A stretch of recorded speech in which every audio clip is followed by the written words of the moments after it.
My line, cheeky. You're in the driving seat now, Britain. Cinch. Cars without the faff.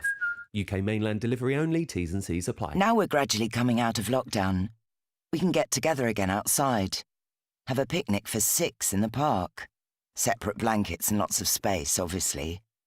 But what if another friend walks by? It'd be rude not to invite them over, wouldn't it? The more people you meet, the greater your risk of getting COVID-19. So only meet in groups of up to 6 or 2 households. Let's take this next step safely. Remember, hands, face, space and fresh air. Right now at TradePoint with an unmissable trade-only introductory offer. Get 2 trade packs of 1400 Turbo Gold screws for just £40. Plus, if you've loyalty discount, you'll get this on top. Shop in-store or at tradepoint.co.uk. Offer ends 6th of May. Single pack price £30. See tradepoint.co.uk. At Vodafone, we understand the power of connections, like those children making their brains every day. Every time a child learns something new, a new connection is made. But to make those connections, children need to be connected. That's why we're donating thousands of 4G dongles and asking you to donate unwanted smartphones and tablets. Search Vodafone Tech Appeal today and help a child connect and learn. Vodafone. Together we can.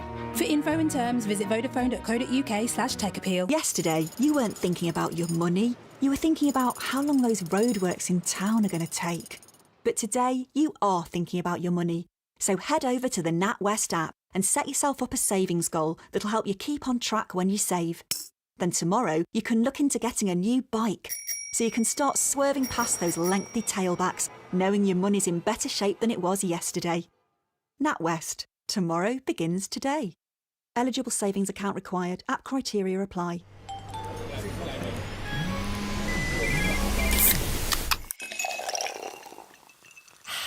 Give yourself a Diet Coke break. Philip Schofield here.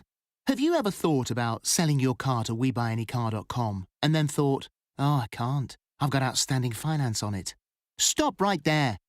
Because WeBuyAnyCar.com could buy your car even if it has outstanding finance. They'll just sort it all out for you. Easy peasy. Take the hassle out of selling your car and enter your reg number now at WeBuyAnyCar.com. Admin fee may apply. For more information, see WeBuyAnyCar.com/info. Online, on DAB, and on the Talk Radio app. Talk Radio. Across the UK, online and on DAB+. The latest news from across the globe. I think it is a seminal moment. I think that the history of our country is changing. All the latest reaction, information and advice. I pray and hope this is the final time, that the vaccine rollout is the beginning of the end. Talk Radio. On the hour headlines. On the way at 7 o'clock, royal brothers pay tribute to Prince Philip. England takes a step towards normality. And former Cabinet Minister Shirley Williams dies aged 90. Talk Radio News. Good evening, I'm Emily Rose Adams. Princes William and Harry have paid tribute to their grandfather, the Duke of Edinburgh, following his death on Friday at the age of 99. In separate statements, Prince William described him as an extraordinary man, while Prince Harry said he was a man of service, honour and great humour. Talk Radio's royal correspondent Rupert Bell has told Mark he hopes this situation will bring the royal family together again. But it's nice to reflect on those two statements, actually, that just sum up what they felt about their grandfather. And I think that's the important thing. And to hear Harry speak as he always used to speak, without the hand of a PR agency hanging over them, that was, the statement just felt like it was a man talking about his grandfather. Meanwhile, politicians have been sharing their personal memories in a special sitting of UK Parliaments. Boris Johnson described him as politically incorrect and ahead of his time, while many MPs recalled their experiences completing the Duke of Edinburgh Award. Sir Keir Starmer gave this account. My own connection to the Duke of Edinburgh began long before I entered this place. Aged 14, I started the Duke of Edinburgh Award scheme. And my final activity was wandering around Dartmoor in a small team with a compass and a map in the pouring rain, frantically trying to find our way. Mr. Speaker, if that doesn't prepare you for coming into politics, nothing will. Shoppers have flocked to high streets across England after non-essential retail and hair salons reopened their doors for the first time in months. Pubs and restaurants which serve customers outdoors have also resumed trading. However, cinemas, theatres, indoor hospitality, museums and galleries will remain closed until the 17th of May. Lady Carnarvon, owner of Highclere Castle, which has to remain closed, has told Talk Radio the situation is getting tough for them. You know, some of our team, we've been park following people to bring people back so they see people, we see them. This has been a really tough 3 or 4 months, and we're going to lose, like many other businesses, more or less the first half of this year, and we lost most of last year. But you know, you have to be optimistic and put one foot in front of another, so that's what we're determined to do.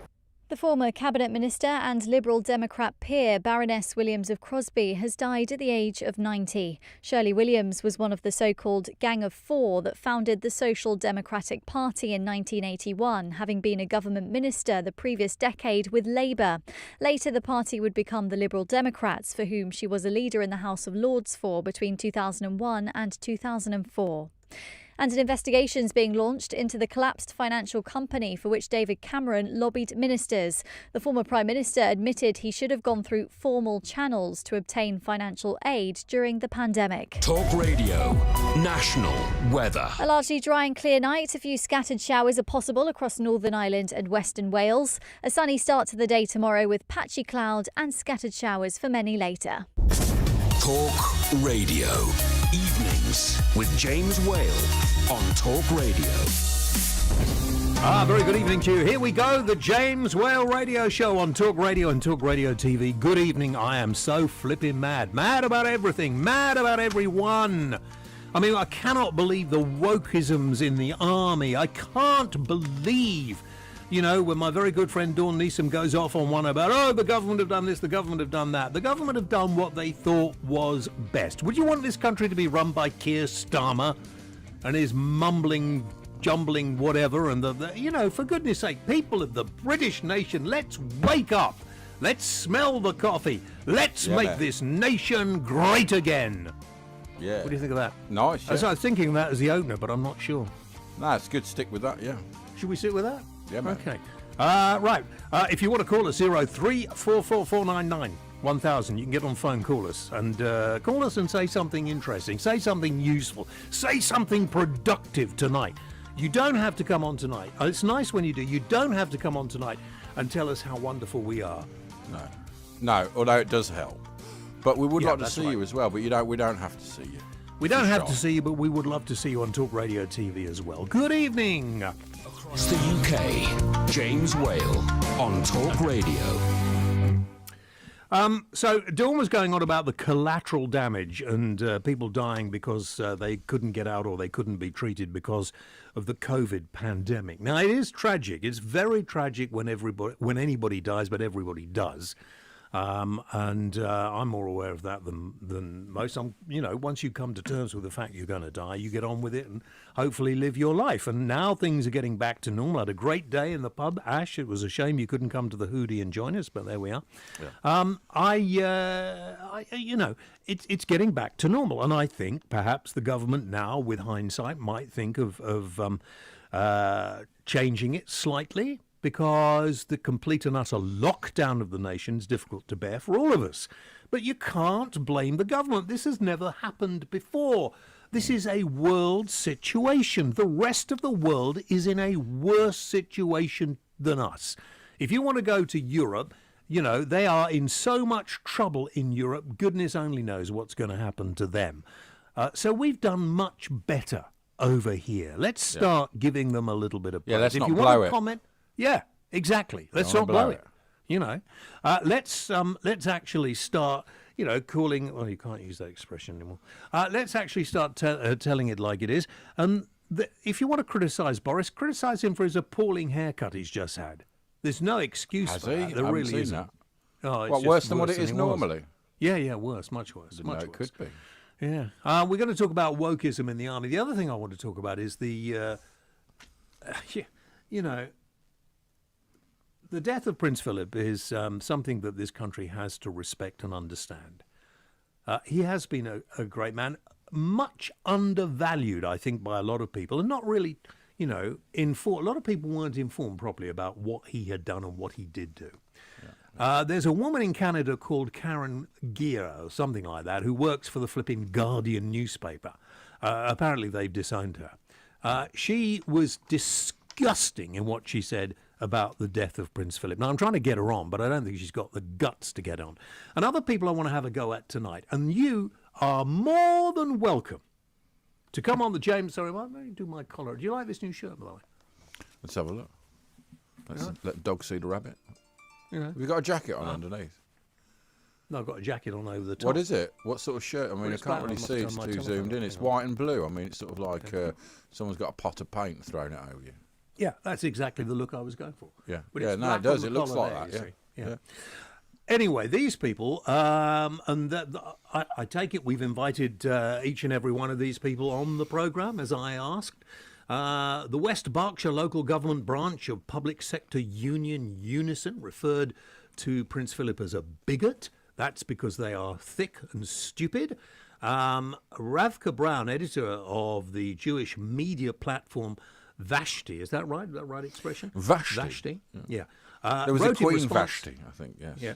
Wrote in response to a tribute to by the Board of Deputies of British Jews, and he just said, well, Philip was a racist. It's a woman. Yeah. Is it a woman? It's a woman's name. Is it? I don't know. Doesn't mean that. Yar idiots. It could be any. Yar idiots. Rivka. I mean, must be Yeah, posh. yar idiots. Yar idiots. Yeah, well, there's only one idiot, Rivka, Yeah, exactly, and that's Rivka. you. Yeah. Rivka. Anyway, Jay Glover, the office manager for Labour's MP for the Wirral South, Alison McGovern. I think we've criticised her before, but she's not making any appearances at the moment, is she? Had to apologise for describing the tributes to Prince Philip planned in Parliament today using a very vulgar sexual term, which I won't repeat. I mean, these people are so ignorant because they're almost them being paid out of the public purse. And I think if you're being paid from the public purse, then we, the public, have every right to call you out. But none of these people are prepared. These are the to same be fools that had to go interviewed. at Thatcher, who probably were never born even when she was around, you know. Yeah. All Yeah, that sort of they same are. sort of They're thing. idiots. Those They're people who Attention have no real seekers. idea. Attention seekers. Just Yeah, like children, attention little seekers. children attention seeking. Yeah. And, you know, for people not to even know that, they've heard rumours and heard these stories about Philip, who was a great man. He was a war hero. He supported his wife in a probably the most important position in the country. I'm just flipping sick of them.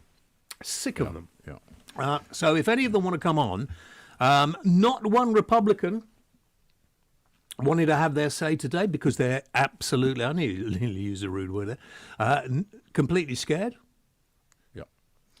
You know, giving them chance to promote republicanism, which of course is republicanism is it's a bit like bad breath. It comes They in a do, way. don't they? A lot and of them then do have disappears. bad breath for some reason. I don't know. Really? I didn't know about that. Republicans. Let's talk to our good friend who has been avoiding me lately. I'd like to find out exactly why. Mr. Tom Tugendhat, Chairman of the Foreign Affairs Select Committee, Conservative MP for Tunbridge and Malling, and oh gosh, you look smart. Are you in your kitchen or are you at the house?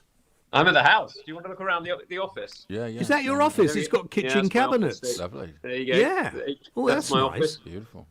Are you in the new building or are you Yeah, I in the am. old one? Nice. Yeah, No, all right, the new building. Yeah, Nice very job. You want to nice. see my view? Come on. Yeah, Go on, let's have a look at your view, yes. Because it's we're not bad, paying actually. for it, Tom. I think we should at least be able to see it, shouldn't we? Exactly Yeah, right. um, Exactly right. yeah, There you go. yeah, Oh, yeah. hang on a minute. The light Oh, contrast golly. doesn't really work, does it? Oh, look at that. Oh, you're That's right. real- Oh, look at no, that. It's that's beautiful. nice.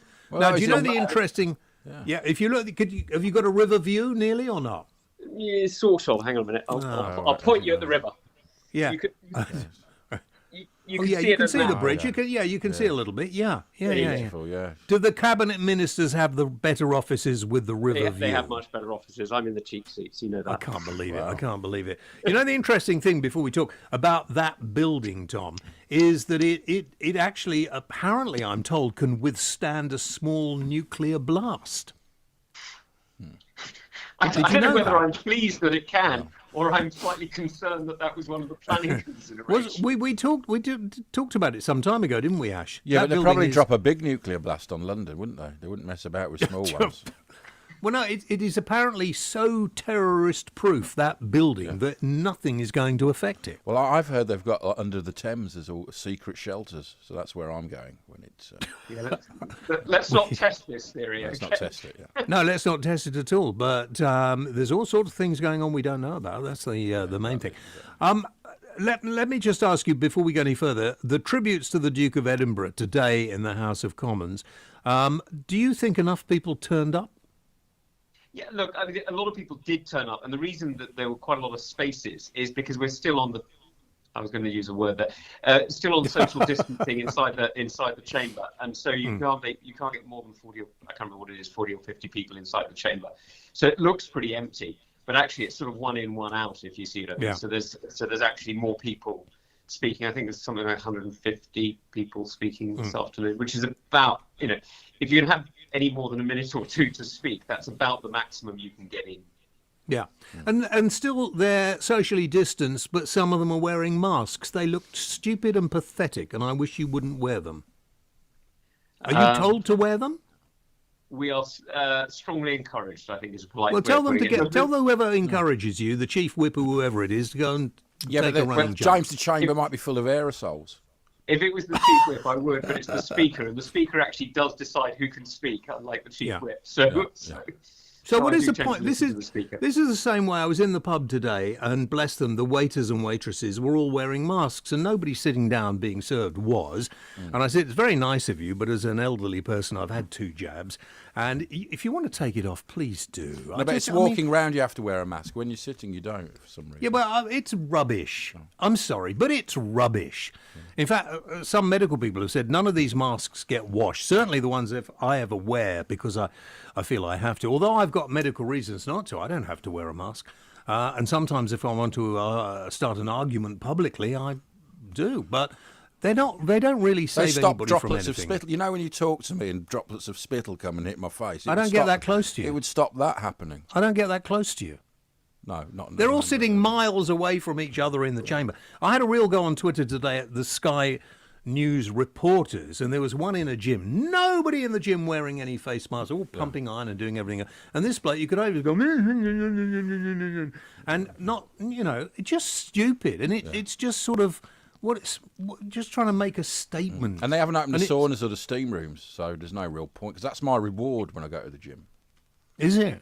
You've never Actually, been to a gym in your You life? do go to the gym. I'm personally slightly astonished to hear that. But, Well, not for about 5 years. May I say you're looking fairly svelte, Tom? Have Thank you you been very working much. out? It's the hair, isn't it? It's the lockdown hair that you're jealous of. You could have got it cut today. Is that the I Boris haven't had hairstyle time you're yet. trying to Yeah. affect? It's sort Sorry? of a Boris style, isn't it? It's kind of Boris style. Well, Oh, don't do that, Tom. Don't. That's frightening. oh yeah, now he does That is absolutely frightening. Before there was a great story today about this kind of wokishness getting into the armed forces. I'm sure you've seen it. I mean, what is the point of somebody actually saying this to our serving men and women? So I've missed this story. What's this story? Can you get that up, Ash, and tell Tom, because I haven't got it quite on my on my running order right in front of me at the moment. But it's basically a story being told that they can't use fairly laddish language because it may offend. You can't call people lads. You can't call people lads or Gender Yeah, equality sort of stuff. Yeah, it's all got to be gender neutral. and Mankind, everything else. sportsmanship, can't use those anymore. It's all in the mail. Right. So- Look, I served in a unit that was pretty much half and half men and women. The intelligence corps is, and many of the best officers are women. Intelligent, hopefully. Yeah, well, I mean, supposedly everybody could read, but they took me as an exception. And I tended to find that the people who were busiest and were best tended to be busy enough not to get too preoccupied about these things and just got on with the job. But maybe that's You don't want them in the army if they're going to worry about that sort of stuff. They've not got the right mentality for actual, the battle. I mean, that's the one thing, and I'm sorry, Tom, if you don't want to answer this, I understand. But this is the one thing that you know, as I've said before, my grandson is joining the Marines. He's just been accepted into the Marines. Has he? Oh, fantastic. The Royal I didn't know Marines, he yeah. accepted. You were talking about it. That's Yeah, brilliant yeah. news. I mean, he's got to go through his basic training when a lot of people fall out, but he's been accepted in, and he's pretty tough, and I think he'll do it fine. And he's also very single-minded about what he's doing, which is part of it as well. And I've not mentioned this to him, and obviously his mum's, okay now, but was a bit worried to begin with. But they have to find out, when you're a member of the armed forces, you may be called upon to kill another human being.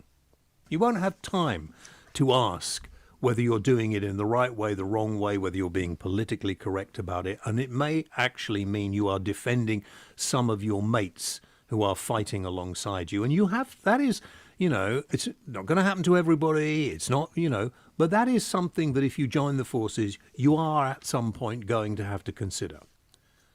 And at the moment, it seems to me, even in the recruiting process, Tom, that they're trying not to mention that, trying to pretend that doesn't really happen. Yeah, I think. To be fair, I think the recruiting process is. By the time you get to it, you start to be interviewed, and people do actually talk about what you're planning to do, and a lot of the focus is on teamwork. Of course, it is, because actually a lot of what you're doing is of course with teams. But people do start to talk about, do you realise what you're being asked to do? And I remember, and this is a while ago, but I do remember, when I was joining, there was various conversations, and they were sort of done rather gently. If you see, it wasn't, are you prepared to kill people? That wasn't the question, but it was, do you realise what this entails? Have you thought about what you're being asked to do?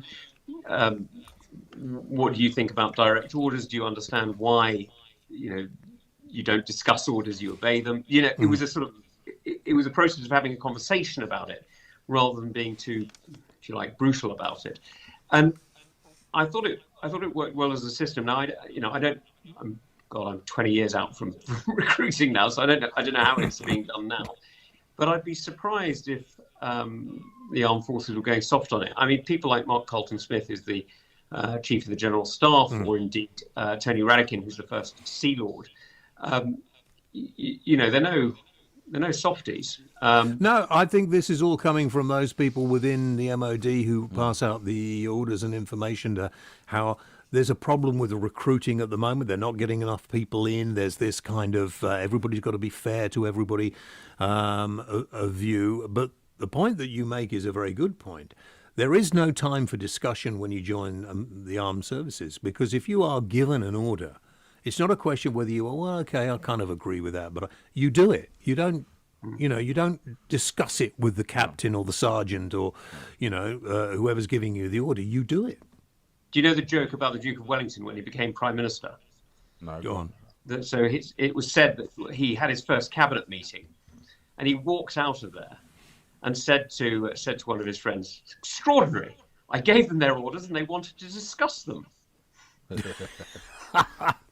Yes. Yeah. Well, that's the difference, isn't it, in politics, I suppose? That is the... Well, yeah. I mean, but then our forces are protecting our freedom. They're protecting our right to free speech. But in doing so, you can't actually have it. Well, to be fair, you have it to a degree. So in really well-run units, you do actually, you have a constant dialogue. So I wouldn't say you're discussing the orders.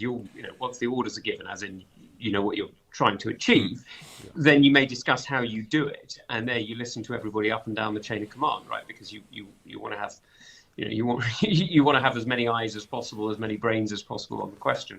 And so you listen to people, and certainly, good sergeants, good corporals, good privates are able to express their views, depending on how you do it, obviously. I mean, it's not, you're not discussing the orders, you're discussing how you carry them out.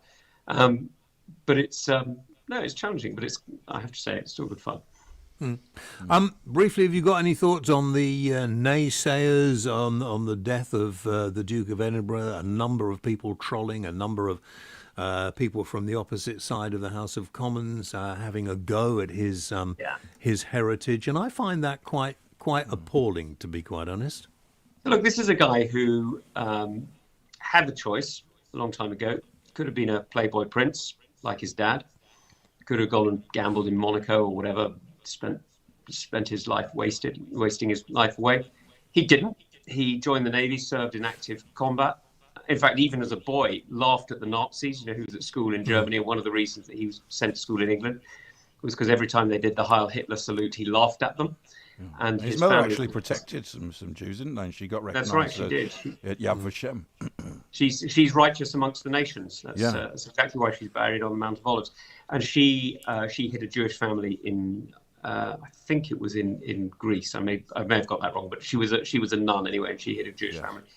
And his family sent him to England because he was basically taking the mickey out of the Nazis in the 1930s, which was not a particularly safe thing to do. His headmaster, who was Jewish, was kicked out by the Nazis, and he followed his headmaster to Scotland. He was the guy who set up Gordonston, and so he served in the Second World War with extreme courage and distinction. He then, was a very impressive commander in naval ships right up until 46, 47. I can't remember exactly when it was, but certainly till just after he married the Queen, because they lived in Malta for a bit, and then from then on, he's carried on serving. Now, I'm not saying every part of his life was, absolute torture, but I mean, James, you must have been to events where, frankly, you'd rather not be there, and shaking another hand. Quite a few. Right, exactly. And it's sort of, do you really want to go? Nah, take the day off.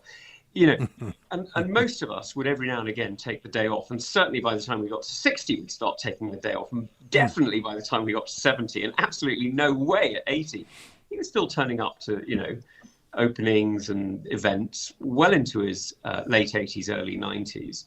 He didn't have to go. I think he did 20,000, I think they worked out. So somebody said 22,000, didn't they? Yeah, no, it was a huge number. And they he didn't have to go. He could have turned around and said, look, I've done my bit 30 years ago. I want to go hunt and shoot and fishing, which is clearly what he enjoyed doing. Could have done. He didn't. And he didn't do it for his benefit. He did it because he felt it was his duty to support his wife, the Queen, and he felt that the monarchy serves a purpose in this country, which I have to agree with him. It does. It keeps people together. It acts as a way of binding people together above political division, above, racial, ethnic, whatever division, and it helps hold things, hold things stable. And I think he's, I think when you imagine the world that he's been in, if you like, or the world that he's, lived through, 1952 to 2021 now that he's been the Queen's consort. 1952, we were in rationing. We'd just emerged from the Second World War. We'd lost the empire. People were coming back. I'd just been born. Well, there you go. It was a very great day. And the you know what I mean? This country was a very, very broken and different place. And then you go through, God, I mean, what can I talk about? I mean, jet travel, the end of the Cold War, the rise of the internet. I mean, any number of different changes. This world has been hugely destabilizing for people. I mean, hugely destabilizing. And you see the way that many people around the world deal with change. They deal with it by looking to hold on to old certainties, so that can lead to the rise of the far right. It can lead to revolutions on the far left. It can lead to many different things. Fear of change is one of those things that stimulates unrest. And what the Queen and the Prince have given us is perhaps an illusion. I'll give you that perhaps it's an illusion, but they've given us an illusion of stability, or at least they've given us an idea of stability. Maybe that's a better word than illusion. They've given us an idea of stability that has enabled people to feel comfortable in a really fast-changing world. And that's not nothing. That is actually a huge gift. And so I have to say, I mean, one of the reasons why you're seeing this outpouring of grief, I'm certain of it, is because for many of us, this is one of those moments where you see a mate of yours kid who the last time you saw them it was at their christening, and now they're 21. And you suddenly are aware of the passage of time in suddenness. So 20 years suddenly appears before you as having gone in a way that it hadn't before. Now, this is one of those moments where suddenly we realise that the world has changed, and that for you, me and Ash, our certainties were the Queen, the Duke of Edinburgh, the Prince of Wales, for a while it was Pope John Paul II. You know what I mean? Yeah. There have been some fixed points in our lives that seem to be unchanging, and suddenly they change. And that's what this is. And that's why I think for many of us, this is a moment of mourning. Of course, it's a mourning for a great man. I take nothing away from him at all. A man who served us with courage and distinction for 70 years.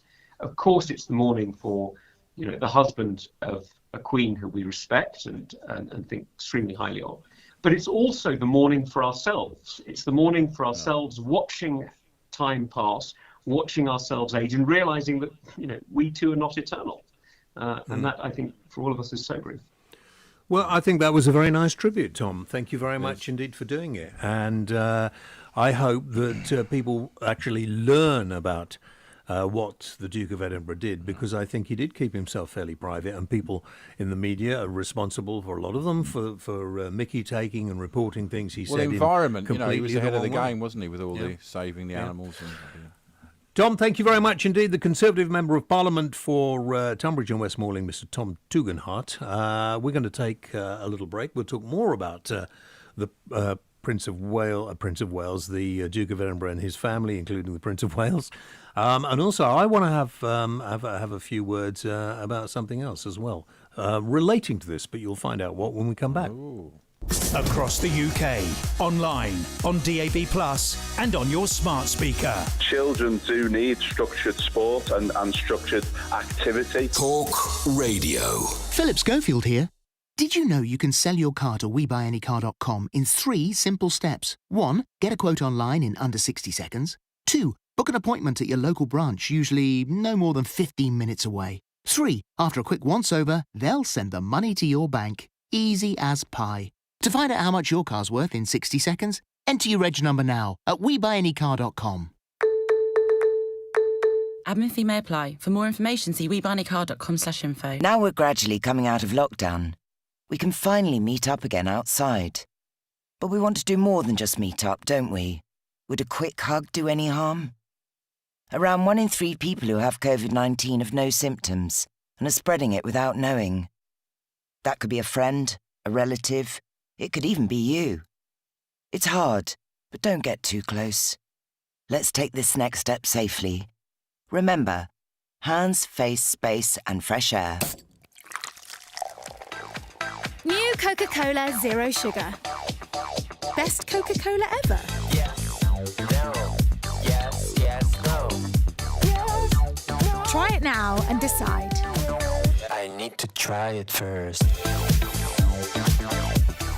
Julius Caesar here. I have trust issues, probably because my friends betrayed me to death. So when I need a tradesperson, I don't trust them, I trust Checkatrade. They check all their tradespeople and check the reviews are real, so I know they'll get the job done right without the treachery.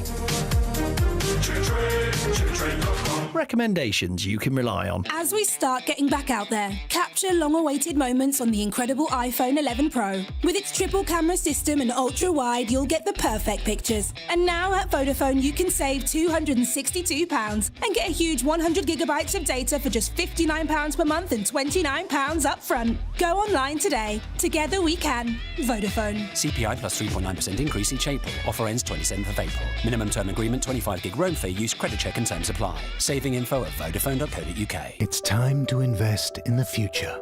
My future. I'm the savings swindler. I make a fortune stealing your life savings, and I'd like to keep it that way. And that's why I don't want you to sign up to Which Scam Alerts, our free service that keeps you up to date with the latest scams. No wonder scammers don't want you to sign up. Visit which.co.uk/scamalerts. If your car is gathering dust in the garage and you can't wait to get back on the road, well, at least you're saving money on petrol, right? But if you're a Direct Line customer, you could be saving some money on your car insurance too. That's why we offer mileage money back, a straightforward way to apply for money back on your premium. So if you expect to be driving less, visit our website directline.com, register your current mileage, and you could get money back at the end of your policy. We're on it, Direct Line. Policy must remain in force until end of policy term. Existing customers opt in any time. Minimum 1,000 mileage difference required, excluding van and optional extras. Talk Radio. Traffic and travel. On the M61 in Manchester, northbound at the Kersley roundabout, the main carriageway is closed due to a serious accident earlier on today. Traffic's queuing back to Junction 1 at the Swinton interchange, and your diversions via the exit and entry slips.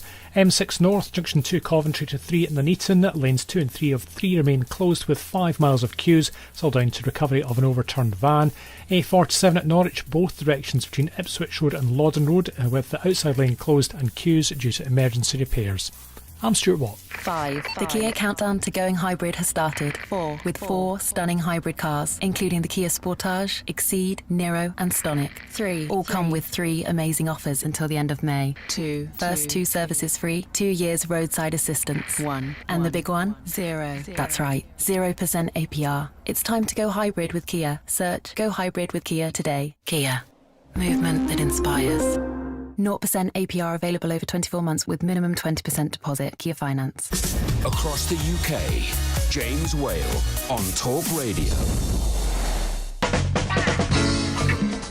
Okay, here we are. Very good evening to you. Welcome back. It is the James Whale Show on Talk Radio and Talk Radio with you-know-who. Ash. Who? Ash. Virtual Ash. At Virtual Ash. Right, we're talking a bit about the royal family, obviously, on everybody's mind today. But here's the thing that I've found really, really annoying. The BBC, I find them annoying anyway. The BBC decided, of course, the day that His Royal Highness died, to put it out on practically every flipping channel they have. Now, the problem I have is I hate two sides of the same coin, really.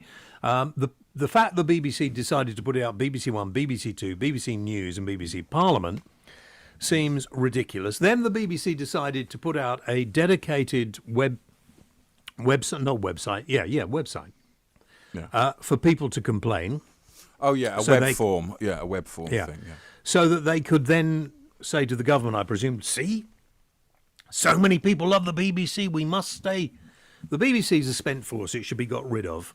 They couldn't organise themselves if they really tried. They get money for nothing, it's appalling. But anyway, so they carry on to do that. And then you see the moaners. There was a couple of people moaning, oh, they've taken off the MasterChef final. Well, who gives a one way or the other about that? That was one of the good things about it, yeah. You know, exactly. But both the people who moan, who surely could find something better to do with their lives, because in fact, in moaning, the BBC have turned that against them and used it to try and promote themselves. So I have no time for the BBC. I find them outdated, outmoded, far too expensive and unnecessary. And they're promoting. They laughed at the Union flag. Yeah, they laughed at the Union flag. I mean, how dare they? Yeah, they're just at breakfast time. You know, when we've just had breakfast. Yeah, exactly. So, you know, maybe take the Director General out and give him a good talking to or something else. Well, wasn't he the one who's going to change it all and make it like, you know, more, you know... More woke than it is. Less woke. I thought he was going to be less woke. No, he couldn't do that. He don't know. Well, that's why they'll all be against him, won't they? Yeah. No. I mean, the people who work within the BBC, and I've worked there many times, not ever again, obviously, after this, and nor do I want to, but there's a couple of people I quite They might like try and buy BBC, you know what I mean? They might offer you top of the pops if you keep stum about what you're doing. No, I'm not going to. I wouldn't want to go there at all. And luckily I'm of an age now where it doesn't really matter. So they're a waste of space. And the sooner we get rid of the BBC, they were set up, the BBC originally, because they didn't think that broadcasting would be a commercial entity. So we needed, you know, to have some... And what was it like? What was it like, the first programmes, James, when you were... Shut up now. And you know, commercial radio existed before the BBC. That's right. I heard a bloke. Do you remember that tape? And this was a posh guy, and he was talking to his engineer, and he was going Ash, and the guy's name was Ash, wasn't he? Yeah. This guy and ripple testing and all that. I remember that. Yeah, and then it became ripple testing. Ripple testing. Apparently, ripple I remember testing, hearing the audio of it from 20s or something. Yeah. Then the BBC came along, and now they've got so much money, and they've put it up. Okay, apparently. You used to have a radio license and TV. It's a very old, outdated. Yeah, outmoded. Just buy what you want. Right, Prince William has paid a touching tribute to his extraordinary grandpa with a photo of a smiling Duke of Edinburgh and Prince George, and so we would expect them all to do this.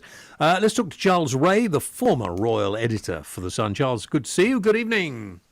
Good evening, James. Good evening, Ash. Good evening. He's now going to start defending the BBC. Not on this watch, Charles. Charles, for many years... As the royal editor for The Sun, you must have bumped into, maybe even met and shook hands with the Duke of Edinburgh. Yes, on 2 or 3 occasions, yeah. It was always nice to count my fingers after, though. Well, not surprising after some of the things some of you guys have written. But rather than talking about all the plaudits, and when you find out actually what he achieved, what he did, how he started in life, I mean, he was a pretty amazing bloke. And perhaps we weren't all fully aware of that.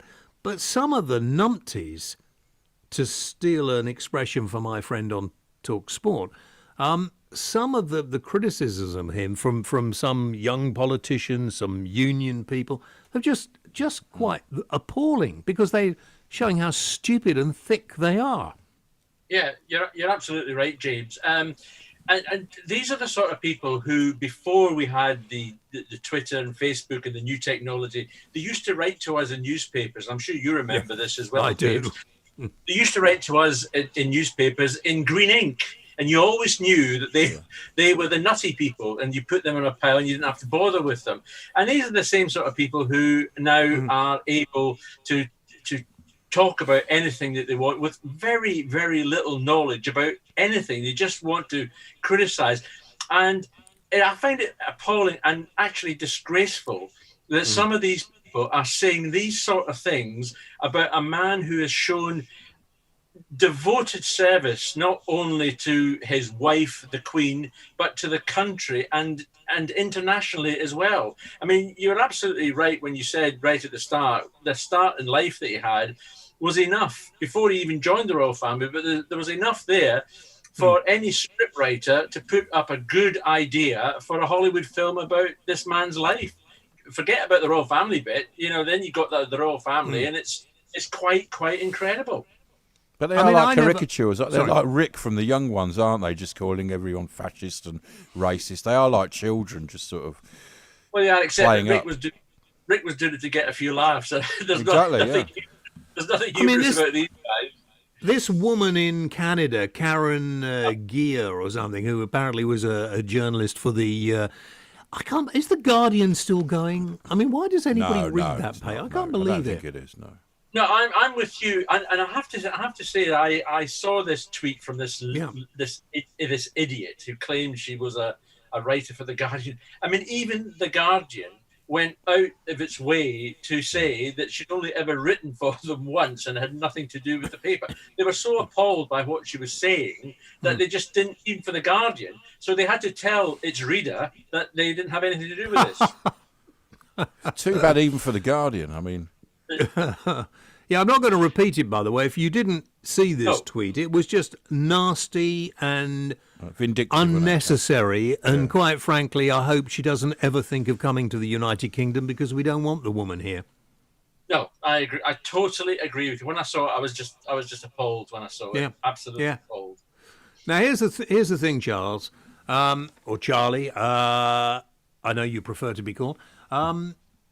Are William and Harry going to get it together this time round? Is that rift going to be healed? Well, the short answer, James, is I'm not sure how it can be healed. We have a situation here that Harry is now here in the country and he's in self-isolation, which he's got to be for 10 days. Yeah. Now, come Friday, he will have another test. And if that test proves negative, which there's no reason why it shouldn't prove negative, it will allow him on compassionate grounds to go to the funeral on Saturday. He then has to go back into isolation for another 3 or 4 days. Now, there is no doubt that sometime during this 10-day period, the Charles and William and Harry will have some sort of chat. That is, I can't believe that they won't have a chat about the problem, about the opera thing. I've still got reservations about, whether William and Charles want to open up, because it seems every time they have a conversation, it then gets reported back to Gayle King, an American broadcaster, who basically tells the world that it's not gone anywhere. So I think they will want some assurances that the talks, if they do happen, will remain private, because there's a bit to sort out. I mean, I know this is an extraordinary period for them, given that, it's the death of a beloved grandfather and father. But they have to get this sorted somehow or other. And I saw John Major yesterday talking about, the getting the guys to knock their heads together and all that sort of stuff. I'm not sure it's going to be that easy, to be perfectly honest. I'm not sure it's going to be that easy. Because you sort of think, why didn't he come when he was alive? If he's going to come to the funeral, you could have come, a couple of weeks ago. Well, yeah, and if you look at all the timings of it, the opera interview went ahead as Philip was going into hospital. And we now know that while he was in hospital, I mean, when we saw him come out of hospital and taken home, I think we all thought, oh, great, he's going to make it. But realistically, he wasn't going to make it. The royal family already knew that his time was numbered. Now, if the royal family knew, then Harry would have known that as well, which I find... Well, you would have hoped so, Charlie. I wonder whether they'd bothered to tell him. I mean, when he came out of hospital in that car, he looked terrible. Oh, he did. Absolutely. I couldn't agree more, James. But I can't believe that they kept that sort of detail secret from Harry. Philip was his grandfather, and they had a great deal of love for each other, and you can't take that away. I mean, all families, whether they're blue blood or red blood or whatever, all families go through terrible times and arguments, and in most cases it gets sorted. One side gives way, and it's all kissing and make up and everything else, and they've still got to kiss and make up in this one. They really have to do that. I mean, I think also, judging, I mean, you know better than me, but times when I have been involved or done stuff around the royal family, I have been amazed at the sort of people that work within the royal family. Not the most dynamic people have ever met in the world. No, they're not. I mean, through the years, we have basically seen the worst of those who've worked for the royal family and the best. I can't comment on the current crop because I don't really have much to do with them at the moment. But I've worked with some really tremendous people, within the royal family, and I've worked with those who just wanted to say, no comment all the time, which at one time was all I ever wanted to say was no comment, to be perfectly honest. But then you got the professional people in, the people who you could deal with, and who were honest with you, so that when you went to them with the basis of a story, and when they said, look, you would be doing, a terrible thing if you print this story because it is wrong. We took that it was genuine and honest, and we had conversations with them. Said, "Look, you're only going to let me down once. Simple as that." And they never did. They were true to their word. As I say, I don't know what they're like now. But Prince Harry at the funeral, he won't be in any uniforms, will he? Because that's been taken away from him. So him and Prince Edward will be in suits, and the rest of them will be in their military. I don't know if has that actually been decided yet, Ash? I've heard that. That's what I heard anyway. I've not heard that, and I think if they do that, considering the... Well, they did that with Prince Edward, didn't they? The Queen Mother's, I remember when she was in state. Doesn't... I mean, Prince Edward didn't really see the sort of military action that Harry did, and Harry's major part of Harry's life was the military, and if they take that away from him... But he's lost all those positions. I think well, he's lost all the honorary positions. You can't take away from Harry the service that he did for Britain in the army. There's no question about that. Yeah. And I just think it would look a bit odd, to be perfectly honest, if you had Charles and William in military and attire. Andrew, of course. And Charlie. Yeah. We have to go. The news is beckoning. We'll talk soon about this. Will you be invited to the funeral, Charlie, or not? I doubt it very much. I get rarely invited anywhere. Oh, like me, only Charlie. 30 people going. Thank you very much indeed. Charlie Ray, former royal editor for The Sun. We'll take a break. Online, on DAB, and on the Talk Radio app. Talk Radio. The bubbles dance upwards. I draw a line in the condensation that has formed on the frosted glass holding the iridescent nectar. I survey the brilliant white foam like a dusting of snow on a mountain peak. A little overpoured liquid trickles down the glass, forming a tiny, heavenly lake on the wooden table. Dave, it's just a pint. This summer at Specsavers, we want you to see all the amazing sights you've been missing. Book an eye test online today. Gary bought a trampoline online with Visa, so he has protection if his card is used fraudulently. Now Gary's feeling pretty confident. Confident enough to try a slam dunk from his trampoline. Oh, Gary. Visa's zero liability helps protect you from fraud. We just can't protect you from yourself. Search Visa How You Pay Matters to find out more. Commercial and anonymous prepaid cards excluded. Responsible card use required. Contact your bank for T&Cs. When you use Boomin, the brand new property site, good things happen. What, like increasing my chances of getting a house on my dream street with a kind of matchmaking service? Boom. Or booking a house viewing anytime, 24/7. Boom. Or finding that buyer that's not put off by my address. Number 666. We'll get back to you on that one. Buying, renting. Get Boomin at boomin.com.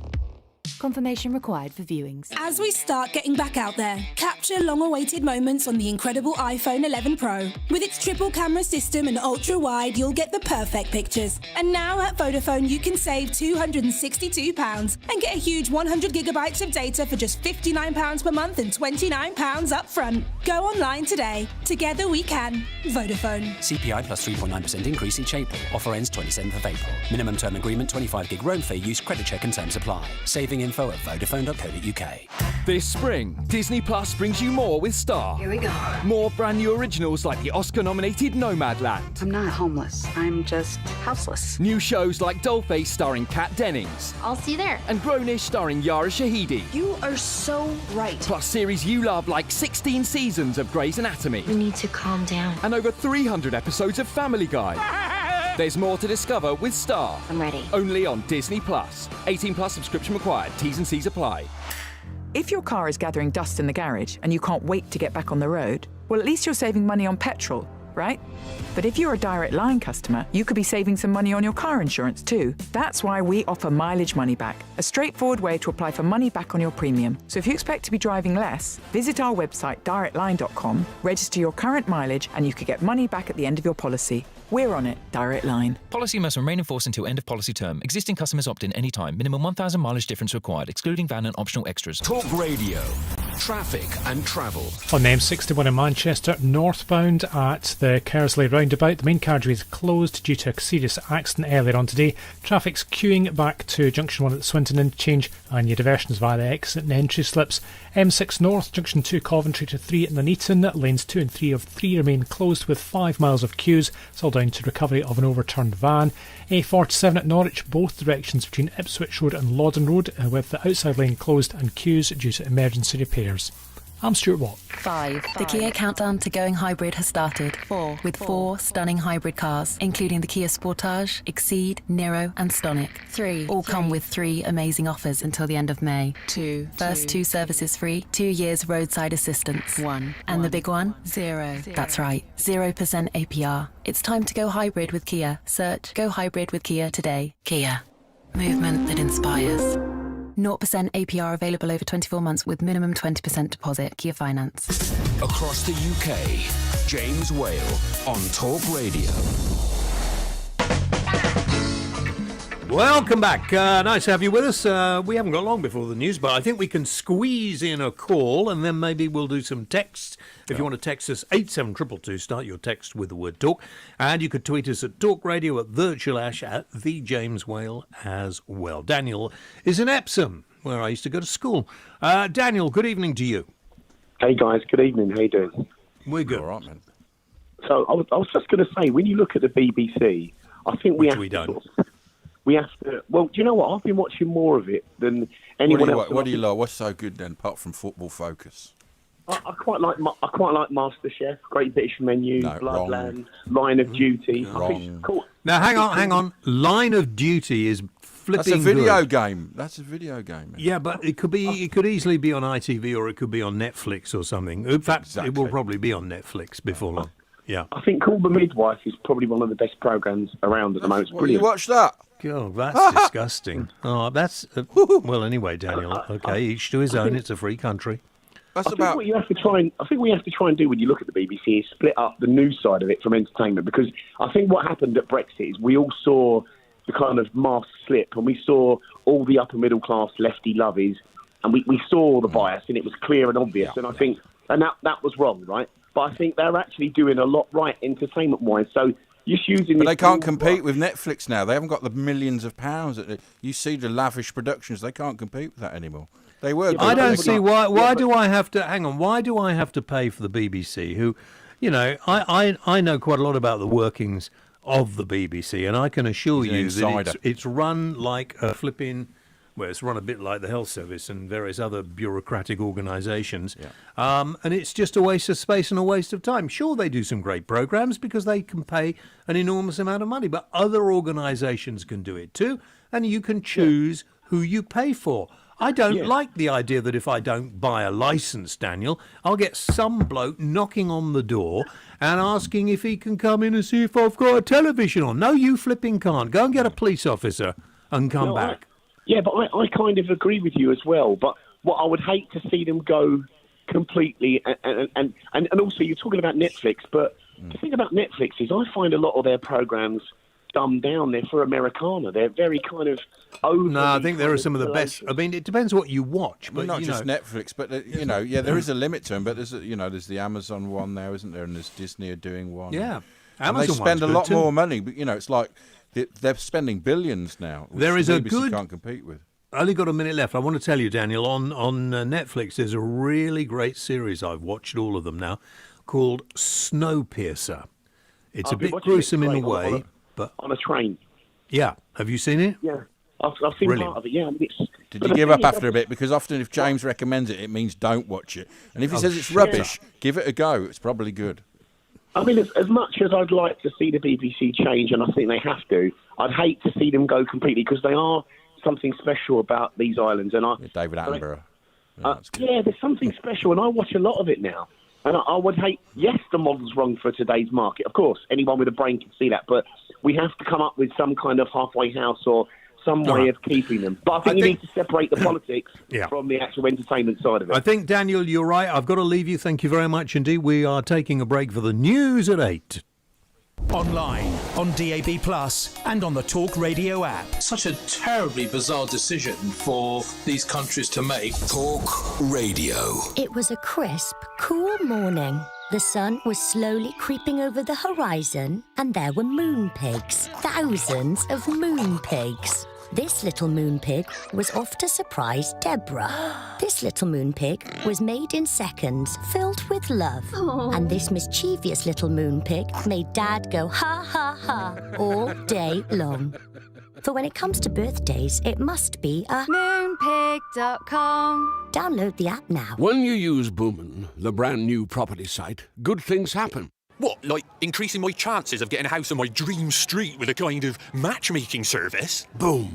Or booking a house viewing anytime, 24/7. Boom. Or finding that buyer that's not put off by my address. Number 666. We'll get back to you on that one. Buying, renting. Get Boomin at boomin.com. Confirmation required for viewings. As we start getting back out there, capture long-awaited moments on the incredible iPhone 11 Pro. With its triple camera system and ultra-wide, you'll get the perfect pictures. And now at Vodafone, you can save £262 and get a huge 100 gigabytes of data for just £59 per month and £29 up front. Go online today. Together we can. Vodafone. CPI plus 3.9% increase each April. Offer ends 27th of April. Minimum term agreement 25 gig roam fee use, credit check and terms apply. Saving info at vodafone.co.uk. This spring, Disney Plus brings you more with Star. Here we go. More brand new originals like the Oscar-nominated Nomadland. I'm not homeless. I'm just houseless. New shows like Dollface starring Kat Dennings. I'll see you there. And Grownish starring Yara Shahidi. You are so right. Plus series you love like 16 seasons of Grey's Anatomy. We need to calm down. And over 300 episodes of Family Guy. There's more to discover with Star. I'm ready. Only on Disney Plus. 18 plus subscription required. T's and C's apply. The bubbles dance upwards. I draw a line in the condensation that has formed on the frosted glass holding the iridescent nectar. I survey the brilliant white foam like a dusting of snow on a mountain peak. A little overpoured liquid trickles down the glass, Dave? forming a tiny, heavenly lake on the wooden table. Dave, it's just a pint. This summer at Specsavers, we want you to see all the amazing sights you've been missing. Book an eye test online today. When the world slowed down, you didn't. When others started another box set, you started your first screenplay. When others had lie-ins, you did morning sprints. But now, things are reopening. Go-getters. Time to go get the redesigned Jaguar range with luxurious interiors, updated Pivi infotainment, and electrified powertrain options. Now available for extended test drives. Contact your local Jaguar retailer to book. Specifications vary per model. Terms and conditions apply.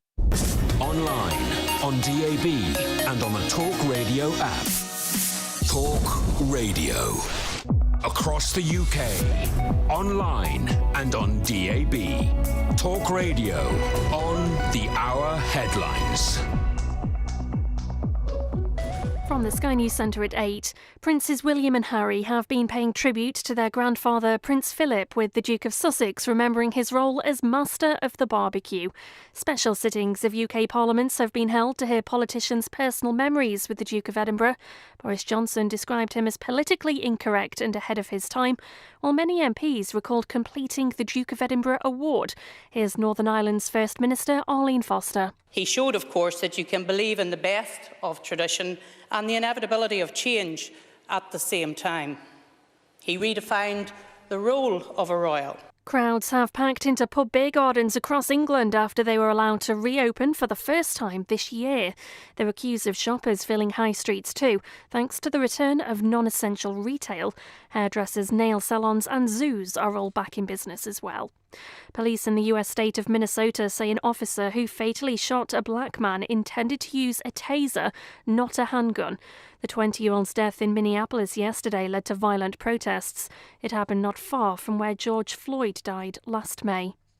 Boris Johnson's ordered a review into Greensill Capital following the David Cameron lobbying controversy. Chancellor Rishi Sunak has been asked to appear before Parliament to explain his involvement. In sport, West Brom have given their hopes of Premier League survival a boost with a win against Southampton. Live to Abigail Davis at the Hawthorns. Yes, a huge result in West Brom's fight to remain in the top flight. It's finished West Brom 3, Southampton 0, with goals from Pereira, Phillips and Robinson. From the outset, the Baggies showed more fight and desire than their opponents, defended well when they needed to and caused constant problems for Southampton's defence. As for the visitors, they even missed a penalty in added time. West Brom 3, Southampton 0. And Baroness Shirley Williams, who defected from Labour to form the SDP in 1981, has died. She was 90. That's the latest. I'm Anna Bates. Talk Radio. Evenings with James Whale on Talk Radio. Very good evening. Welcome back. The James, I hear you've just... What? I'm just looking for the... Sorry, this is live, of course, not like most TV and radio. This is live on the radio and on the television. Talk Radio TV. The hole's not working properly. There's only one-legged. It's only in one ear, man. Ash has just thrown coffee all over the place. So that was really funny. You'll be in so much trouble. Very good evening to you. Welcome to the show. If you want to join us on the phones tonight, 0344 499 1000 is the number to ring, and give us a chat and we'll get you on the air. We might be able to see as well. If you want to come on, if you're as good looking as me and Ash, I mean, obviously if you're really... Well, you don't have to be that good looking, but even if, you're just very, very good looking. Yeah, I mean, you don't have to be exceptionally good looking like us. But it helps, obviously. Yeah, it will help. No, it's very visual, this medium. Talk to Tom and we'll get you on visually if we can as well. Good evening. Across the UK, James Whale on Talk Radio. Now, this shirt I'm wearing tonight, because it's got a very dark blue collar that side, looks like I haven't got a collar, doesn't it? I don't know, I mean, what? It's like white paint, yeah? It's blue, you see, it's blue. Blue with what? Is it geometric or is it random sort of? Flowers. Flowers. Oh, yeah, I see now. Blue flowers. Yeah, maybe I should take the jacket off and just have the shirt. You should really. You need to show the whole thing with that, yeah. Yeah, maybe I will after the break. Let's talk to Howard in Rotherham. Howard, you're on the air. Good evening to you. Good evening, James. Good evening, Ash. Good evening. Nice Can't to be see with you, Howard, which is a shame. Oh, please, class yourself as being lucky. I actually make Ash look quite trendy and clean and... Well, what's funny about that? It's very good. Most people do. That's a bit rude, Ash. I wouldn't like it's very that. Hurtful. Really, it's quite a little bit rude. But they are very stylish people down in Rotherham, aren't they? So. Well, we are. You are. Of course we are. Yeah. Anyway, Howard, what can I do for you? Well, I caught the end of Mark Dolan when you came. That must have hurt. That must have been painful. You caught the end of Mark Dolan. Very, very, very, very painful. But it was quite nice that you shot Dawn down in flames. She likes it, don't worry. I'm sure she does. She does the same to me regularly. I know. Mm-hmm. I was interested in your comment about the NHS. I didn't say anything about the NHS. No, he's talking to me, not you. We've got over your scruffiness and your very long hair. Sorry, Howard, carry on. Sorry, Howard. Yeah. Well, basically, and it's been a bone of contention for me since the late 90s, the NHS was built and financed for somewhere around about 55 million people. And suddenly in the late 90s, we had a massive influx of people from all over the world and so on and so forth. All the doors and all the gates were open. And with no infrastructure to be able to look after these people, whether it be the NHS or whether it be the schools or the doctor's surgeries or whatever. It was a little bit like deciding to have a family of 6 and you've only got a 2-seater car. And nothing's ever really been done about it since Mr. Blair decided to have this open door policy. Well, I think he was sort of forced to have the open door policy by the European Union. But yeah, I understand what you're saying. But, you know, it's not really that. It should have been back when the I wasn't born, but when the NHS was formed, health was a very cheap commodity. What I mean by that is the drugs they had were limited. The equipment was fairly cheap. Our health industry has blossomed. You know, we can treat things with a tablet now that you used to die from. It's a victim of its own success, if anything. It's saving so many lives. There's more people to treat because they get into old age. So it's a catch-22. The better it gets, the more expensive it is to run. So what we need to do, the percentage of what we earn, which goes to, excuse me, the health service, has never really changed. So we pay the same percentage. Admittedly, there is more of us and we earn more now, so they get more. But it does need more money. But it also, before we give them any more money, the whole of the management structure of the NHS has got to be changed. And the procurement. Yes, of course. Of course. Unluckily, I have to have regular visits from the district nurse, etc. And we generally get into conversations about it all. And basically, I would say that above 50% of the budget goes in administration. If not more. Absolutely right. And did you get visits during the whole pandemic? Did you get? Yes. They've looked after me like troopers. You know, if I'd been paying for it personally, I couldn't have had a better service. They've been absolutely Well, you have wonderful. paid for it, though, all your life, probably. So. Well, yeah, exactly. Yes, you but do, I was you know. meaning if I was paying for it privately as now. But, you know, I couldn't get a better service. I'm being treated by the NHS and I'm getting brilliant treatment. And I often wonder, what is the point of private health care? A lot of people will say, well, if you need it, if you're working for yourself, and I used to have it, I must admit. But there is no point, because quite often, if you've been seriously ill, you won't get any coverage for that anyway. Well, so, this is true. And then so I can't complain about the clinicians of the NHS, and where I'm being treated at Bart's Hospital, they're doing amazing things for me. And if you've got time for just a couple of seconds, a little story I'd like to go on then. Tell us, Howard. I used to work in Barnsley, of all places, and you know it well. In Barnsley there used to be 3 hospitals, and they decided they would build one big general hospital and close the others down, which they did.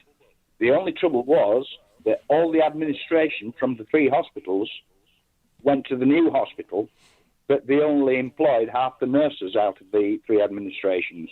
So they had a scenario where there was 2/3 of the staff being paid were administration and only 1/3 were nursing staff. That's ridiculous. And they tell me that things haven't altered. That's ridiculous. A lot of wastage. What a, and the management do pat themselves on the back continually. I've actually observed it. I think they're doing a marvellous job, and you'll talk to a consultant or a doctor afterwards said, ignore them, they don't know what they're talking about.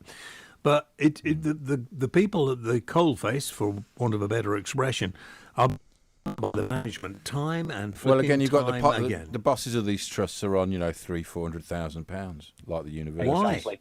It's that sort of thing. Exactly, and that's Are you what- sure Why? about It's all that, Ash? greed. It's all greed. Are isn't you it? sure I should? Yeah, all these NHS well, not all of them, but a lot of them, like universities, a lot of them are on, 2-3 times what the Well, Prime I know about Minister. the universities, but I didn't think the sort of... Yeah, it's the same with some of the trusts, yeah. All right. Well, that is appalling. That's even worse now. Howard, stay well. Thank you very much indeed for your call, Howard in Rotherham. Let's talk to James in Manchester. James, you're on the air on Talk Radio and Talk Radio TV. Hi, James. Hi, Ash. How are you doing? We're all right, We're good. man. Well, I speak for Enjoying- myself. I'm not sure about him. Yeah. Enjoying all right, Freedom Day? Yeah, it was yeah, good. man, I had to come back from the pub really to do the show, so I turned up about 1 o'clock this afternoon. It was a really nice afternoon. I did a little piece into the Ian Collins show from the Did pub. you? Oh, lovely. Yeah. Sitting out there, you Lovely. can see it on Twitter. Did you enjoy it, James, as well, or not? No, I've been at work, unfortunately. Some of us have to carry on the grind while the rest of What you... work do you do? Yeah, I have to work. I work at a warehouse at the minute. I lost my job just for lockdown, so I had to... I mean, there's not wrong with it. I've just never... Well, James, some of us are working now, in the evening while you're enjoying yourself. Some of us are actually, I know, this doesn't seem like work. Well, I've worked in a warehouse, And probably and it isn't. actually this is much harder, what we do I was- now, James. Oh, I always got told the trick to life is to get paid for something you enjoy to do. That's what you got to try and do. Well, that's a very good thing to do, yeah. I haven't managed it yet. But anyway, Well, I you wanted will. to share what happened with me today. I just got in from work and there was a guy hanging around the front of my door, just lurking. And I thought, what's he up to? So I went in my door, and as soon as my door closed, he's turned to my way and he's tried to put a thing through my door. So I've opened it. I said, what are you doing? He said, I'm from the census. Have you completed your census yet? And I thought, hang on a sec. I didn't know you were doing house calls. They do, yeah, they do. They're very serious about the No, it census. was all online. No, wasn't but it? if you don't It's do all it, online. they all come round your house, yeah, because you're meant to have done it by now. They've been I coming haven't round done it mine as well. years. They haven't been, Really? because I've forgotten to do it, and I am doing Yeah. it. But they keep coming round every day with a form saying, fill this box if you're going to do it today or tomorrow, and this. Yeah, I They're just very tell them to serious sling about it. their own. I just tell them to go away. They do, don't they? They wouldn't get into mine anyway. And by the way, I know a couple of people come from France, and they're getting phone calls every day to check they're isolating, and even one didn't answer, and they go round the house every day. Mm-hmm. So they are checking people every day now that are coming in from abroad. Well, why with the pandemic are these people from the census going around? Well, that's I a good don't point. understand That's a good that. point, actually. Yeah, You know, spreading it about a bit. As far as I understood, I was told you had to do it online. No, you do, but if he hasn't done it, that's why they're coming. They come Yeah, for you. it's because I haven't done it. He's come round. But I was just shocked. I don't think I completed mine because I looked at it and I got fed up with the questions. Well, they'll come for you. And I thought I can't answer. Where This in is Manchester are you, ridiculous. James? Do you know a little place called Levenshulme? Oh yeah, I know it very well. So Levenshulme, you would worry there at night, someone lurking around your house. Oh, no, it's all right. By Longsight, isn't it? Yeah, sort of around. Well, it's just before there. Just before on the way to Stockport, up by the Yeah, that's McVitie's the one. factory. Yeah, I used to Yeah, know. I yeah. had a mate live down there. Yeah, in the old days. Smells of chocolate after 3 o'clock. Yeah, it's lovely. Smells beautiful around there. Yeah. Oh, that sounds nice. You know how I like chocolate. Yeah. It's beautiful. I love chocolate. Yes, around there it can be a Yeah. bit. But I didn't know that. I didn't know they came around knocking on your door, telling you had to fill yeah. in the census. I mean, No. Yeah. it's a pointless thing, the census, anyway, because how many people tell the truth on it? Very few. And what about the million or so people who we don't know are here? Yeah. But it's good when they do. So- Who do you think you are? And they go, "Oh look, he lived there in 1821," and it was, you know what I mean. So Oh dear. Yeah, you're right. Yeah, James, listen, I hope you find a job you really like doing so it's not like work before long, okay? Yeah, bless you. Thank you. All right, matey, take it easy. Let's talk to Gary in Glasgow. Gary, you're on the air on Talk Radio TV. Good evening. Hello, gentlemen. How you doing? all right. We're man. all right, mate. We're okay. Yeah, all right. A long time. Quick. I want to talk about the BBC, but very quickly. You mentioned earlier on about face masks, and you said earlier on, James, I believe, about being dirty. I'll give you a very quick story. there was a protest going outside the Barclays Bank a couple of weeks ago when I was in Glasgow, and I got talking to one of the ladies, and we had a massive argument. And then she had a face mask on, and I turned around to her and I said, the reason I don't have face coverings is because people don't wash them, they're dirty, like yours. And she says, no, it's not. I said, yes, it is. She took it off, looked at it, saw it was dirty. Now look what you've done. She saw it was really filthy. She then said, oh, this is the wrong one I put on. She went into her bag, took out the clean one, showed me the clean one, and then put the clean one back in the bag, and then still wore the dirty one, James. What did the dirty one look like? Did it have like what sort of? Oh, don't. Some people are eating. It was the blue one. No, it was minging, Ash. It was disgustingly disgusting. It really was.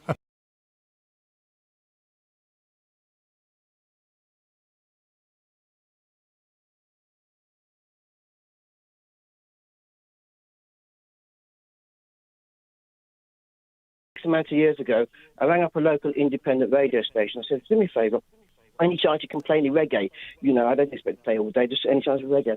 They go, no. I said, why not? Because I said, why won't you? She goes, well, because not many people are going to listen to it. It's not profitable. No matter what you say about the BBC, and trust me, I'm going to criticise them in a minute. No matter what you say about the BBC, they do things for the minority. I was born in Luton. We had no reggae. There's lots of black people, but we had nothing until Free Counties Radio came to Luton. And they started to play a bit of reggae and got more involved with the community. I'm surprised. Well, all the reggae, I mean, should be on a pirate. It was all in the pirate stations in Birmingham, the reggae. It was all the quality reggae, you know, the proper. Yeah, I love reggae. Yeah. Bob Marley is one of my favourite artists, and I listen to Bob Marley a lot. What's your favourite Bob Marley? Me?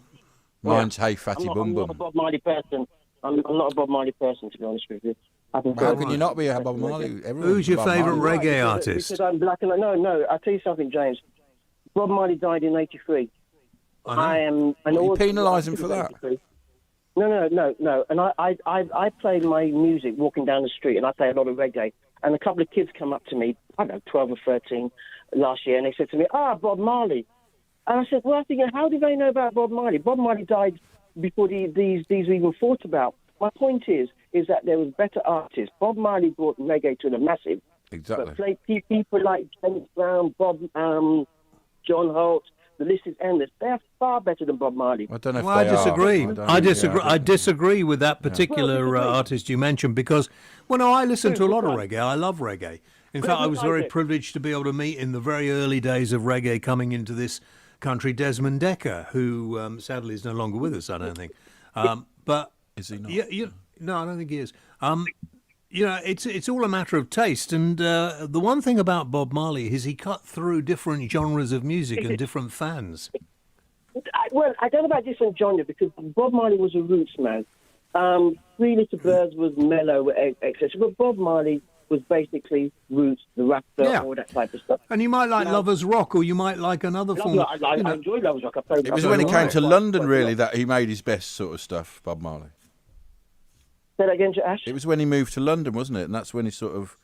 Because Bob Marley obviously had a long career. I didn't move to London. I know he came on the Old Grey Whistle test. He lived in London for quite a long few years, yeah. Well, even I didn't know that, to be honest with you. But the point I'm bringing up is the Beeb, very quickly, because I know you're going to be busy. I would criticise him last week. You said about BBC One, BBC Two, Parliament and News Channel. It was also on BBC Scotland. BBC Scotland didn't come on until 7 o'clock, and yet it came on early just to put on the Prince Philip screener. It was also on S4C. It was way over the top, and they justified their criticism. They're so woke. But, James, I never watch ITV. Most of the programs I prefer to watch are on BBC. Yes, some of them are rubbish, but we can't do without the Beeb. And if people work it out, it's actually about 20p a day. I can't remember what I said. It was 25p a day. It's not the money that I object to. I don't. Some of the programs on the BBC are great, but then it's the bureaucracy, the amount of people they employ, where one would do. It's the waste that they have, and the fact that I have to have a license to pay for them, whether I want to or not. That's what I object to mainly. James, when I used to listen to BBC Radio 5 at night time, every half an hour, on the hour and after the hour, they would have the sports results. Yet, there's no sports going, so why are they having somebody come in to be paid to show the sports result at 2:30 in the morning when there's no sport And at one event, they'll have 10 different BBC journalists there. Yeah. Yeah, that's a waste of money and a waste of time. But I reckon a commercial... We can't do without the beat, though. Well, we can. I'm sorry. Like other countries do. Gary, I understand your point. You've made it well, and I totally disagree with you. But I think if the beat weren't there, there will be a wonderful opportunity, and there is a wonderful opportunity now for a radio station that plays reggae. Maybe for a radio TV station that does reggae. And I don't think I agree with you here, Gary. We don't hear enough reggae. We just don't hear enough.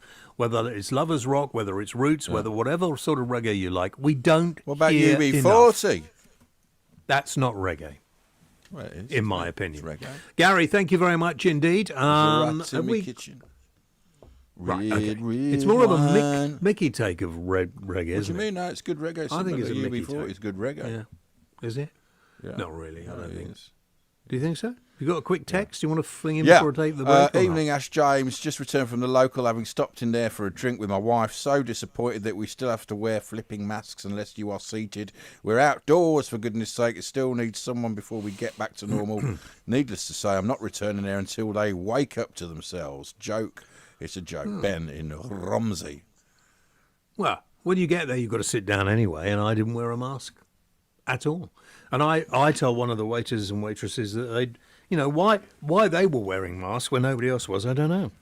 Well, because they walk around, I think it's part of the, Really? How ridiculous. Let's take a break. All right. Online, on DAB+, and on the Talk Radio app. Any trial, even with tens of thousands, won't pick up the 1 in a million type thing. Talk Radio. Julius Caesar here. I have trust issues, probably because my friends betrayed me to death. So when I need a tradesperson, I don't trust them, I trust Checkatrade. They check all their tradespeople and check the reviews are real, so I know they'll get the job done right without the treachery. Recommendations you can rely on. When the world slowed down, you didn't.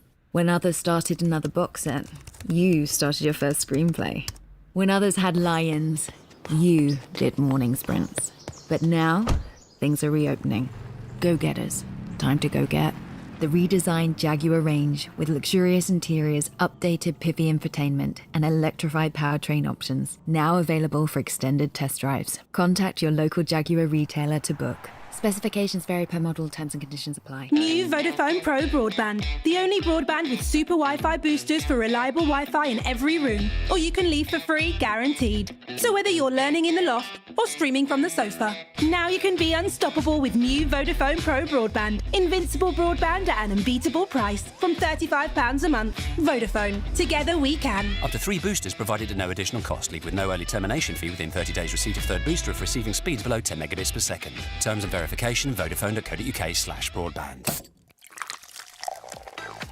New Coca-Cola Zero Sugar. Best Coca-Cola ever. Yes, no. Yes, yes, no. Yes, no. Try it now and decide. I need to try it first. It was a crisp, cool morning. The sun was slowly creeping over the horizon, and there were moon pigs. Thousands of moon pigs. This little moon pig was off to surprise Deborah. This little moon pig was made in seconds, filled with love. Aww. And this mischievous little moon pig made Dad go ha ha ha all day long. For when it comes to birthdays, it must be a moonpig.com. Download the app now. I am the identity thief.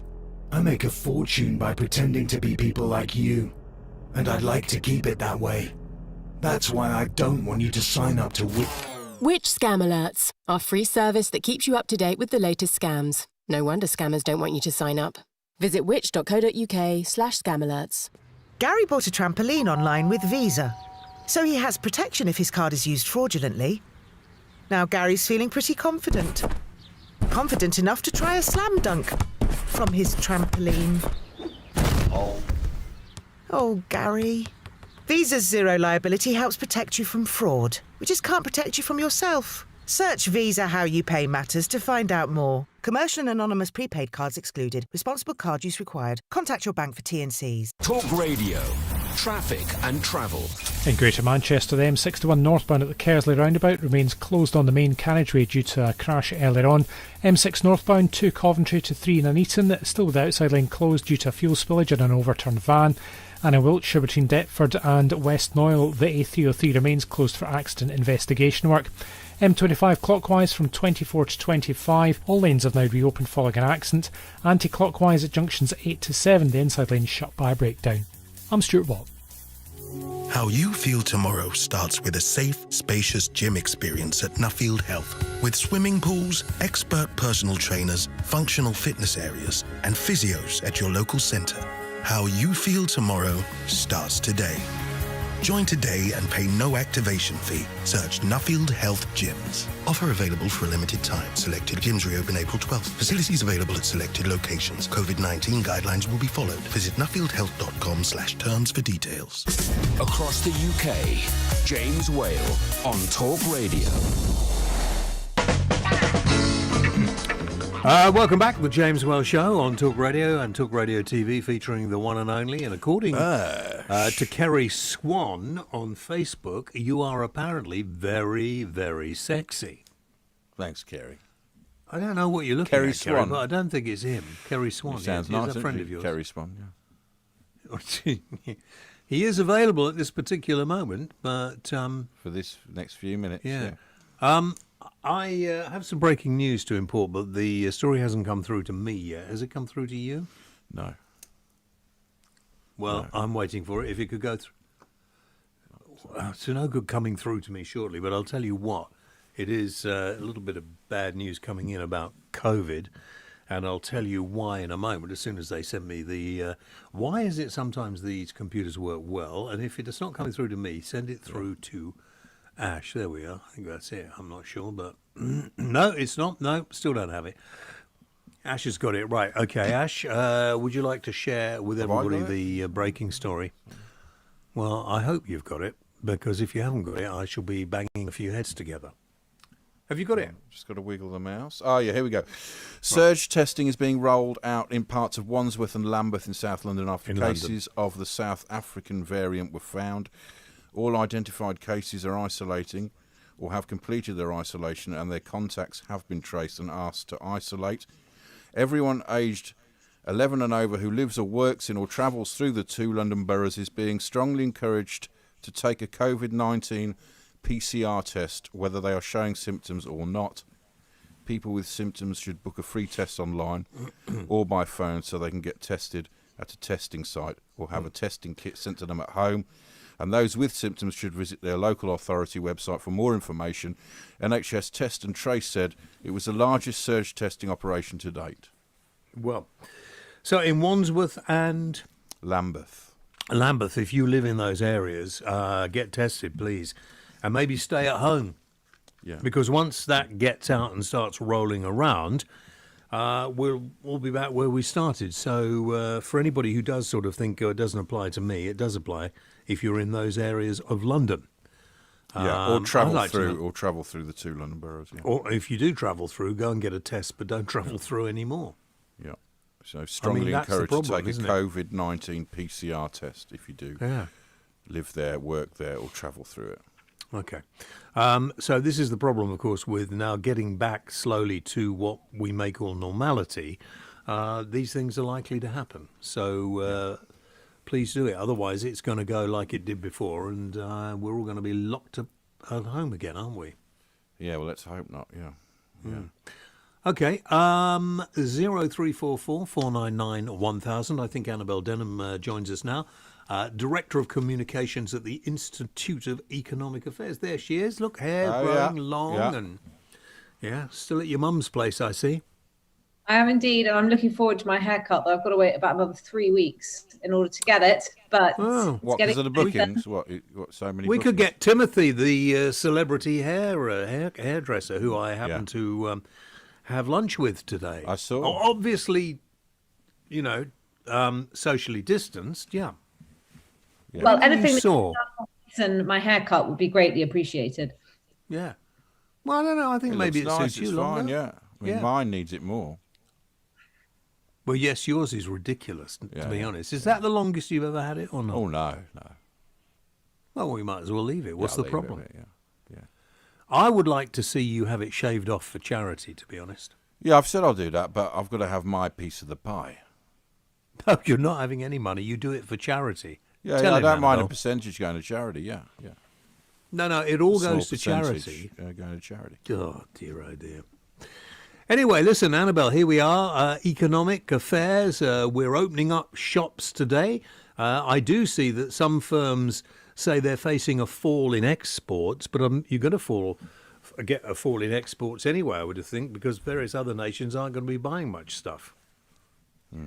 Yeah, so I mean, I wanted to talk this evening really about why I'm feeling quite bullish about the prospects for the high street. And we've heard a lot today with the reopening of non-essential retail about how the high street is in terminal decline. And granted, it has its challenges. And granted, there are some areas where it may struggle to recover. The prospects are pretty grim. But I think there's huge regional variation. I think some of the claims that we've heard about online sales absolutely dominating over the last year are accurate, but overblown if you take them out of the coronavirus context. Of course, we're going to see a huge surge in the number of online sales at a time when people are under virtual house arrest.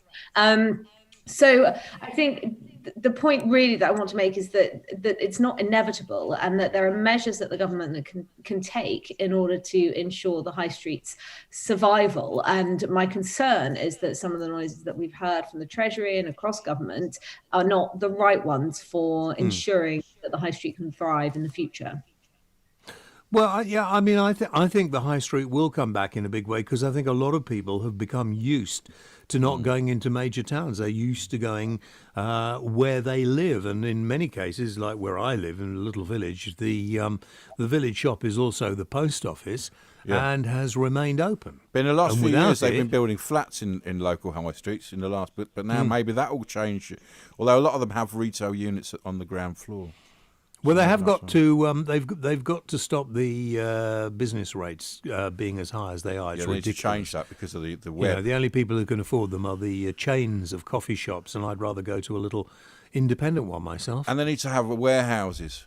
They need to change the whole system, because now, people like Amazon are just running from warehouses. They're paying very little in, rates, because they're not on high Yes, streets. I mean, companies like Amazon, a large part of logistics businesses, they have outbound warehouses where rent and rates are much lower, and their overheads are therefore much lower, and they can offer lower prices to consumers, which makes them a more appealing proposition. But you're absolutely right. There are things like change of use, making that more easy to allow old retail lots to be converted into flats. I think there are just lots of things that the government can do to try and increase footfall, or at least bring footfall back to where it was in February 2020, because fundamentally, I think people do enjoy the shopping experience. If we're able to get back to that, then Well, I I don't do. see things would have irrevocably changed. But the problem we have, of course, at the moment, and it's all very well opening non-essential retail and keeping pubs closed and making the assumption that means that non-essential retail can thrive, while pubs are going to struggle because the only business that they can do is in their beer garden when it's sleeting outside. But actually, the restaurants, the cafes, the pubs, that's all part of the social experience of shopping. So we have to try and find ways of bringing it all together and reopening at least a few weeks sooner than the roadmap dictates. Yeah. Why is it? I mean, I went to my local today. Everybody's sitting outside. The sun was shining. It was very nice, a little cold. But and they had a marquee up, so you could sit in the marquee, which was great. But why couldn't I go into the pub? Well, I went into. You can go into the pub to go to the loo, obviously. So what is the point? I don't know. I mean, it feels a little bit like the government on some kamikaze mission to destroy the pub sector. I mean, over the course of last summer, many venues went to quite great expense to adapt for their reopening after the first lockdown. They brought in measures according to government regulations that would ensure air ventilation and social distancing. And it's hard not to feel that all of those efforts were in vain, because there's just been one measure after another. The Scotch egg furore over whether it constituted a substantial meal. It's just been one thing after another. And I think it's very hard to justify not reopening pubs. Now, perhaps they can't justify it at all. And I'm not sure why Boris is listening to the stupid scientists who are saying, oh, well, we can't have alcohol. Now that has been scrapped. Thank goodness today. But I can go and buy alcohol and bring it home and I can drink it. I may have a bottle. I may have a glass of port after the show. Who knows? For medicinal purposes. But you always only. have a Scotch egg, at least one, don't you, when you go for a drink? You line the stomach before with one. Well, yeah, I don't like Scotch eggs, to be honest, but I might have something to eat while I'm in the bar. Medicinal, isn't it? Yeah. Yeah, but why inflict on people? Well, you must have something to eat. Who the hell do they think they are? Your grandmother? Well, it reeks of paternalism. It feels a bit like prohibition by the back door. It's the government wading in, sort of nanny state attitude, and not really wanting people to go to the pub and have a few drinks because then they might behave recklessly. Well, I'll tell you what I saw today. Annabelle, you'll be fascinated. As I said, living in the middle of nowhere, I saw a police car drive past where I was 4 times. You never see a police car where I live. You just don't, you can't find a policeman. They're watching you, man. They know what they can do. They can go and fight crime, back and forth past the pub. And I was thinking to myself, if an officer comes in and starts getting a bit whatever, I'm going to turn my phone on to video and I'm going to do an interview whether he likes it or not, or she likes it or not. Oh yeah, to be like one of those, one of those ones on YouTube. You could become one of the influencers. They ask them their powers. Yeah. But I imagine the police car was told to drive around past all the public houses just to make sure they're ridiculous. Yeah. Who the flipping heck do they think they are?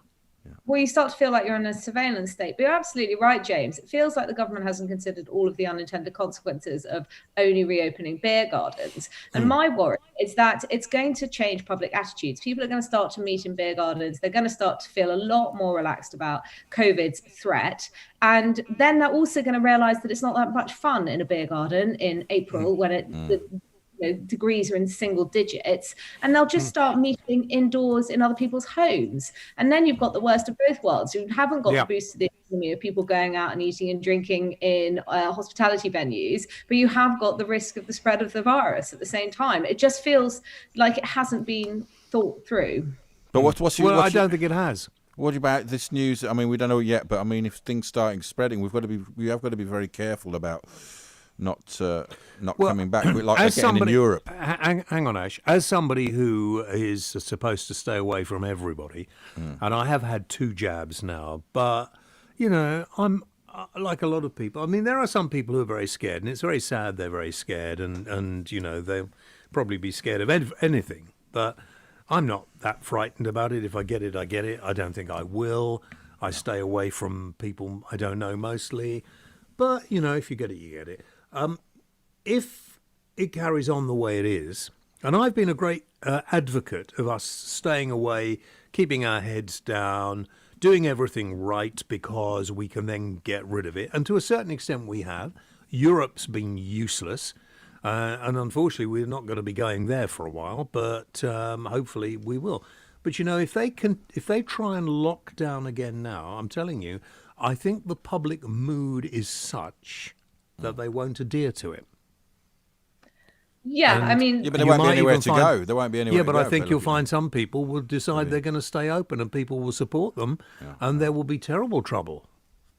Or you'll find the return of the speakeasy. I mean, we know from the ONSA came out this morning that compliance, particularly among young people, is really low. And we don't even need ONS data to tell us that. I mean, go and look in a park and you'll see that people are not adhering to the rules because we've been pushed to the limits of our patience now. This has been going on for 13 months. We've vaccinated over 32 million people. That's the first dose. And over 7.5 million, or around 7.5 million, have received the second dose. And people are just starting to wonder what this huge sacrifice is really for. And to your point about, the risk of having to lock down again, having just unlocked, I mean, that would just deliver a death blow to so many retailers that have been hanging on by a thread in the last few months, longing for the 12th of April to arrive. Now, I mean, it sounds like this is a cluster. It sounds like this is exactly why we have a testing system in place, so that we can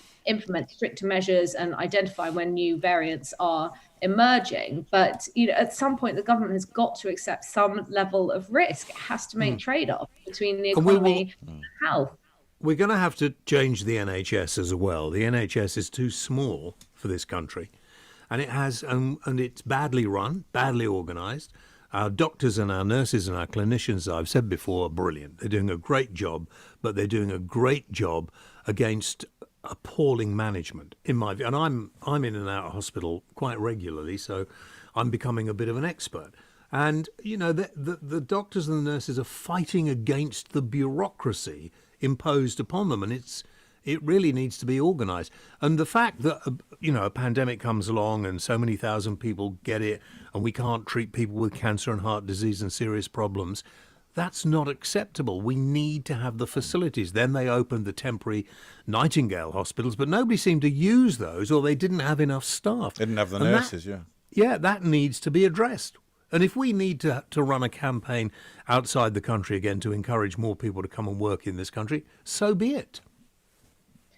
Yeah, absolutely. I couldn't agree with you more. But the trouble is that you're pushing water uphill when you try to suggest that the NHS is in need of reform. It's very obvious when you talk about how we can improve efficiency and outcomes in the NHS that you're not being critical of the doctors and nurses that work within it. In fact, they're trapped within a failed system. But it's very difficult for any politician to stick his neck above the parapet and talk about how we might introduce some measures that could lead to improvements. And those improvements are absolutely vital. We're talking about saving people's lives. And yet, all you often get when you try to discuss the NHS in very sensible and moderate terms is that either you're being critical of the frontline staff or you want the American healthcare system. And I really hope that the coronavirus pandemic means that we are forced to look at nations aside from the US and their healthcare systems and how they performed over the last 12 months and see that really the NHS, its performance, there hasn't been a star performer of the pandemic. And the fact absolutely.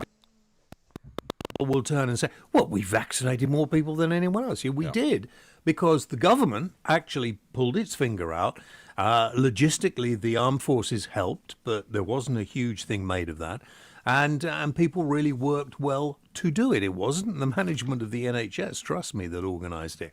And I think we also have to inflict on politicians that this is a desperate situation and very necessary.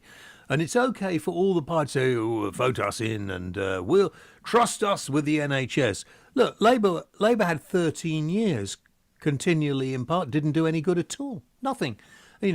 Conservatives need to do it. They're scared as well because they know as soon as somebody makes a decision to change the NHS, loads of people are going to complain. It's a sacred cow. Voters are going to complain because a lot of people say, the NHS is sacrosanct, you can't touch it. Well, wake up, you stupid people, wake up, because this NHS is, and I hate to use the term because my life is being saved by doctors and nurses who work within the NHS. And I want them to be able to work much better and much more safely, and I want them to be able to do a lot more than they can do at the moment. It's frustrating for them, but politicians haven't got the guts to do it. And then some people, sadly, they seem to be old people like me.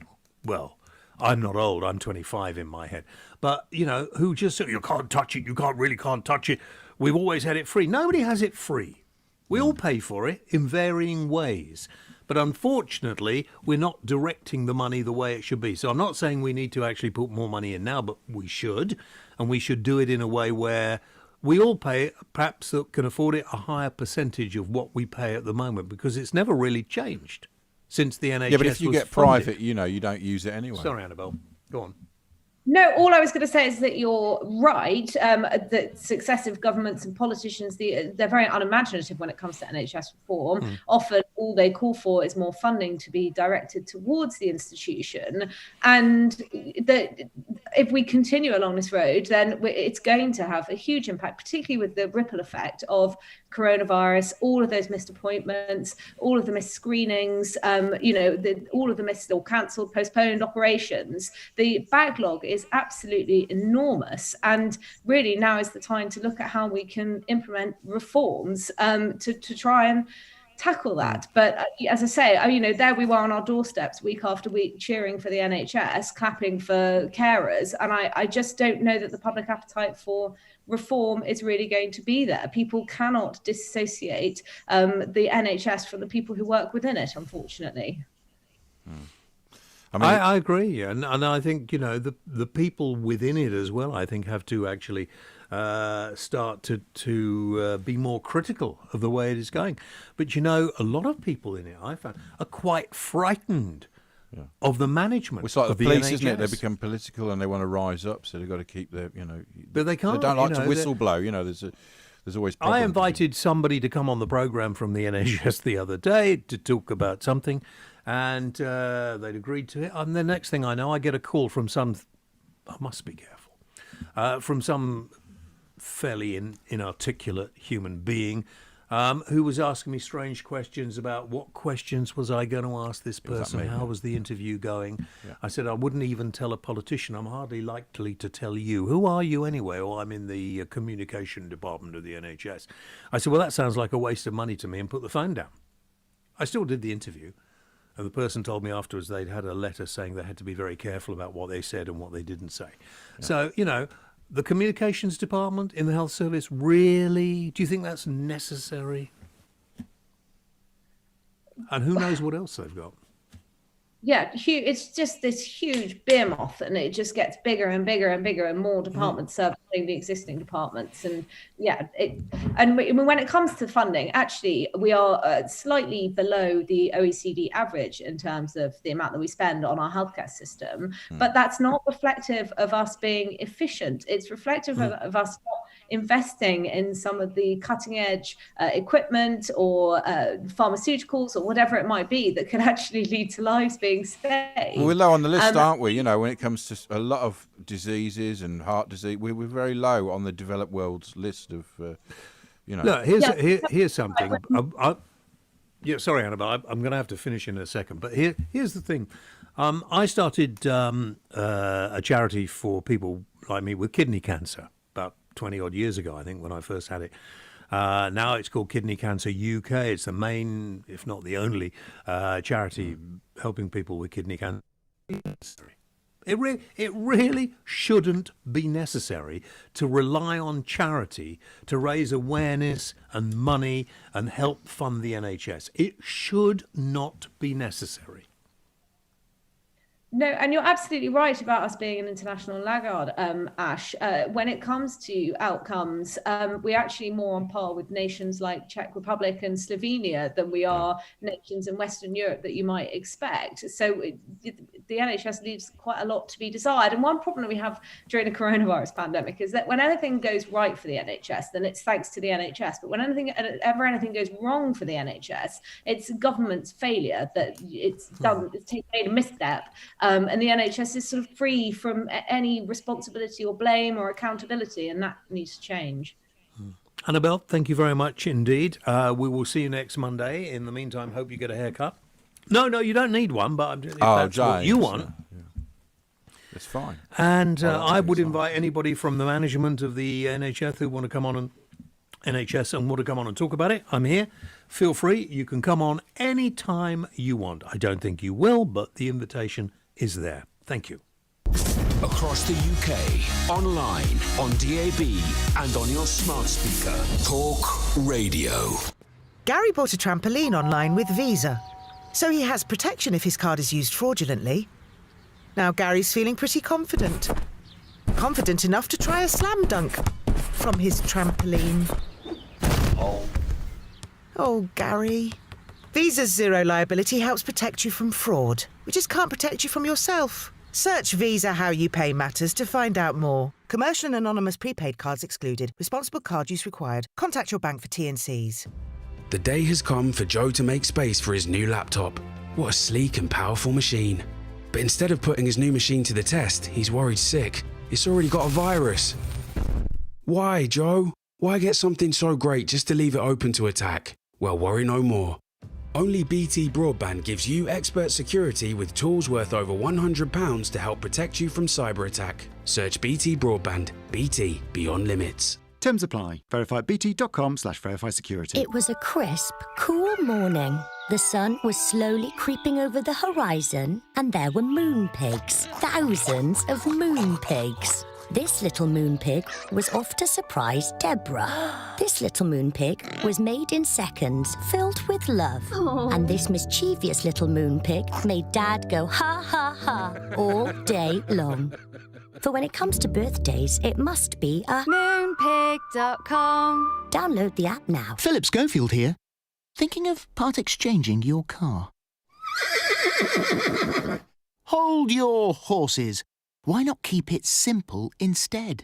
Buying without part exchanging could get you a bigger discount on your next car. No funny horseplay.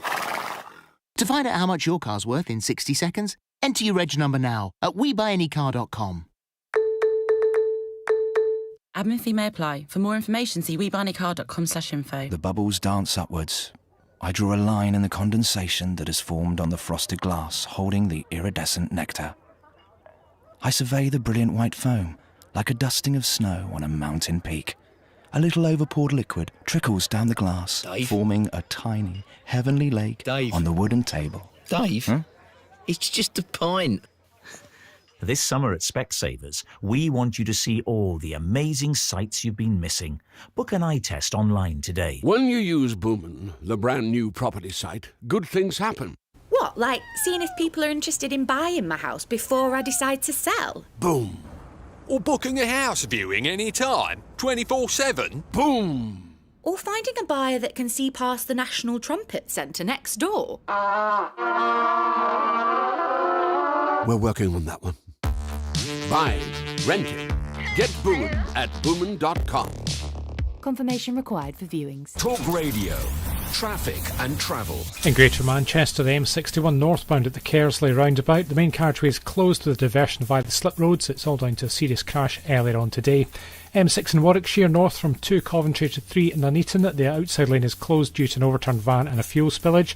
In Wiltshire, between Deptford and West Knoyle, the A303 remains closed for crash investigation. And the M25 clockwise from 24 Potters Bar to 25 Enfield. Lanes 1 and 2 of 4 remain closed due to a crash between a car and a lorry. I'm Stuart Watt. How you feel tomorrow starts with a safe, spacious gym experience at Nuffield Health. With swimming pools, expert personal trainers, functional fitness areas, and physios at your local centre. How you feel tomorrow starts today.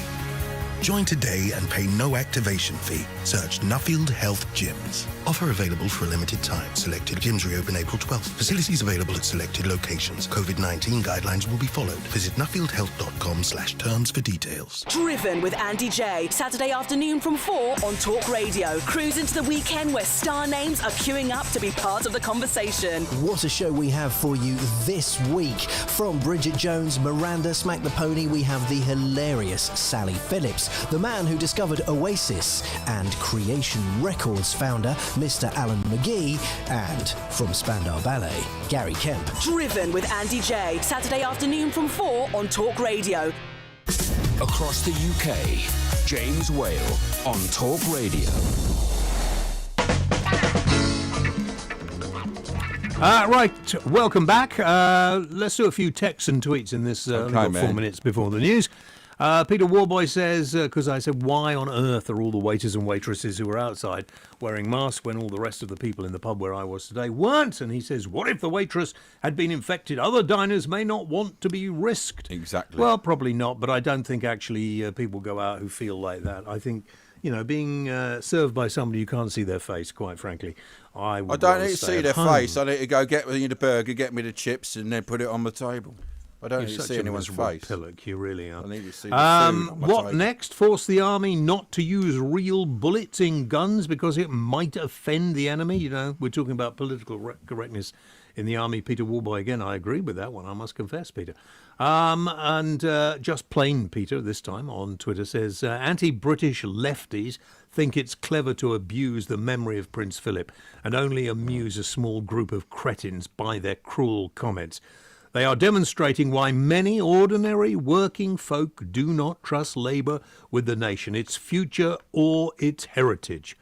And, you know, I would add to that, it's a shame that we have such a poor opposition to the government in Parliament because, you know, the government is only as good, they say, as the opposition. Well, it has to be held to account. At least it's better than before. Boy. He's very keen tonight. What is he? He's a historical researcher, 8th and 9th Air Force. Where is he from? Deepest Bedfordshire. I say Milton. Hex Metal says "Lip Up Fatty" is the best reggae song. I mean, that's ska music. That's not a bad one, but doesn't mean anything. I mean, Buster Bloodvessel, our old mate, he lost loads of weight, didn't he?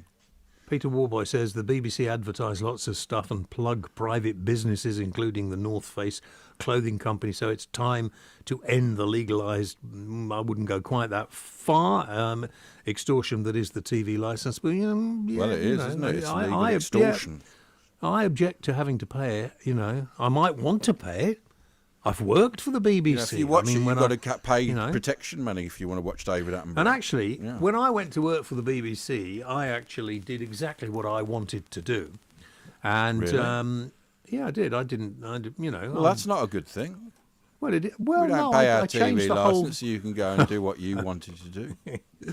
Oh, dear. There must be standards. Jack says, you're incorrect. They laughed at what the Union flag is being used for. Big difference, but carry on. That's ridiculous. It was being used behind a member of the government. What's wrong with that? What's funny about that? Yeah. I mean, that is the most ridiculous thing I've ever seen, Jack. Call in and explain yourself, man. Sorry, Ash, go on you go. James Asbestos says, I had my first jab today. If there's another lockdown, they can stick it, as far as I'm concerned. James Asbestos. Why do people... Listen, I tell you what I object to a lot, is those people who go on social media... That's his real name. That is. Asbestos? Asbestos. James I thought you said he's asbestos. A regular... Asbestos. Hello, James. Respect to your grandson for joining the forces. Also, James, when is Big Hairy Brummy Ash going to get a short back and sides? If he's going to get a life partner, maybe a saga holiday in 2022. Now he's pushing 50 this year, so he can find a nice middle-aged lady between 50 and 60 from Paddy and Paul. It's all good. Some good ideas there. Yeah, that's you mean James Ebchester, not. Yeah, him as well. Yeah. James, we're going to take a break for the news coming up. Unless you want to, do you want to do the into the news? You get the countdown in your ear. You do it. I'm going to sit back and watch how you do it. Give him the countdown, guys. 10 seconds. Only rich people in America can afford healthcare, like Tom Selleck. Stop being obsessed by politics. CQ across the UK on DAB+ and on your smart speaker. Things that you didn't see in the original clinical trial are bound to crop up when you're vaccinating millions of people. Talk Radio. This spring, Disney Plus brings you more with Star. Here we go. More brand new originals like the Oscar-nominated Nomadland. I'm not homeless. I'm just houseless. New shows like Dollface starring Kat Dennings. I'll see you there. And Grownish starring Yara Shahidi. You are so right. Plus series you love like 16 seasons of Grey's Anatomy. You need to calm down. And over 300 episodes of Family Guy. There's more to discover with Star. I'm ready. Only on Disney Plus. 18 plus subscription required. T's and C's apply. Now we're gradually coming out of lockdown, we can finally get out of the house and do some of the things we've all been missing. Like meeting friends over a takeaway coffee or visiting family for a barbecue. Around 1 in 3 people who have COVID-19 have no symptoms and are spreading it without knowing. That could be your friend, relative, or even you. Help stop the spread by reducing travel and meeting outside. Let's take this next step safely. Remember, hands, face, space, and fresh air. The bubbles dance upwards. I draw a line in the condensation that has formed on the frosted glass holding the iridescent nectar. I survey the brilliant white foam like a dusting of snow on a mountain peak. A little overpoured liquid trickles down the glass, forming a tiny, heavenly lake on the wooden table. Dave, it's just a pint. This summer at Specsavers, we want you to see all the amazing sights you've been missing. Book an eye test online today. As we start getting back out there, capture long-awaited moments on the incredible iPhone 11 Pro. With its triple camera system and ultra-wide, you'll get the perfect pictures. And now at Vodafone, you can save £262 and get a huge 100 gigabytes of data for just £59 per month and £29 up front. Go online today. Together we can. Vodafone. CPI plus 3.9% increase each April. Offer ends 27th of April. Minimum term agreement 25 gig roam fair use. Credit check and terms apply. Saving info at vodafone.co.uk. How long have I got? 30 seconds?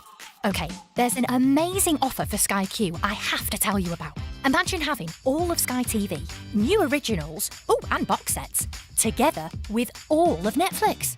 But listen to this. You get Spotify, YouTube and catch-up TV like BBC iPlayer. Sky Q has everything you love in one place. It just makes life easy. Oh, and it's way less than you think. Go to sky.com to find out more. Sky Ultimate TV subscription required. Terms apply. When you use Boomin, the brand new property site, good things happen. What, like seeing if people are interested in buying my house before I decide to sell? Boom. Or booking a house viewing any time, 24/7? Boom. Or finding a buyer that can see past the National Trumpet Centre next door? We're working on that one. Buying, renting. Get Boomin at boomin.com. Confirmation required for viewings. Online, on DAB, and on the Talk Radio app. Talk Radio. Across the UK, online and on DAB. Talk Radio on the Hour Headlines. From the Sky News Centre at 9, the Duke of Cambridge has described his grandfather as an extraordinary man who would want the royal family to get on with the job. Prince Harry has also paid tribute to the Duke of Edinburgh, remembering him as a man full of warmth and wit. MPs are honouring Prince Philip in the House of Commons. Conservative Sir Edward Lee says he met him over 40 years ago. I said to him quite proudly, "Oh, sir, you might know my father. He's Clerk of the Privy Council." And I was expecting some conventional remark, which for now would have been completely forgotten. Quick as a flash, he said, "The Privy Council, what a boring and pointless institution." Surge testing for a coronavirus variant is being deployed in more areas of South London. 44 cases of the South African mutation have been found in the boroughs of Wandsworth and Lambeth. People across England have been able to get a well-needed haircut and visit shops again as lockdown restrictions ease further. Pubs, bars and restaurants can serve outside for the first time this year. These shoppers are pleased to have had somewhere to go. It's nice to just get out, have a bit of normality again. Well, I'm hoping to get a new watch. My old watch broke down after the lockdown. It's Easter holidays and shoes have been a bit of a problem in lockdown, so the kids are sort of walking with their toes curled up in their shoes. So I'm desperate to get their feet measured to get some new shoes. A 21-year-old woman and a 36-year-old man have been arrested after a baby was found dead in a supermarket car park. It happened near Wolverhampton yesterday. There's going to be an investigation into David Cameron's attempts to secure loans for Greensill Capital. The former Prime Minister sent messages to ministers when he was employed by the failing finance firm. And in sport, it's currently goalless in Brighton's Premier League game against Everton. A victory for Graham Potter's side will take them 9 points clear of the relegation zone. Earlier, West Brom boosted their hopes of survival with a 3-0 win at home to Southampton. That's the latest. I'm Anna Bates. Talk Radio. Talk Radio. Evenings with James Whale on Talk Radio. Just had a bit of nut chocolate. Is that nut chocolate? What a British one or a Lindt or what? Which one was it? Lindt. Yeah, Lindt. I think that was it. I think you mean, yeah. I like that one. It's nice. Good. Welcome back, the James Whale Show with what's your name? At Virtual Ash. At Virtual Ash, yes. And here we are, Talk Radio TV. If you're watching us live streaming all the way through, so better than Sky, better than the BBC, better than anyone really, because. You never know what's going to happen. Yeah, that's the way it goes. Yeah. You want to join us? We're going to take calls for the next 20 minutes. So ring 0344 499 1000 and we'll have a chat. Good evening. Across the UK, James Whale on Talk Radio. That nearly got him, didn't it? Got who? He said half the intro. Yeah. Sambo, you didn't give him the donut signal, yeah. Yeah, I sort of did it differently. Now, I just need to take to task with you because you know I am training you up. Yeah, that's right, yeah. Yeah. So when you went into the news, okay, because I think it's about time that you were able to do that. I think it cut my mic a bit soon there, but... No, let me just play this back to you, and this is how not to go into the news. Give him the countdown, guys. Oh, 10 seconds. Only rich people in America can afford healthcare, like Tom Selleck. Stop being obsessed by politics. Sea cucumber. Across the UK. Sea cucumber, I was about to say. You see? I was reading out emails, Now, man. Sambo. Yeah. Give me a 10 count in my ear, and I will talk to the end of it, okay? So, but do the 10 count so everybody can hear you. Okay. Okay, so I'll be chatting to you like this, Ash, and as soon as he comes on and starts 10. Counting down from 10, I have to actually start working my way to... Sam? 5, What, 4... No, Sam.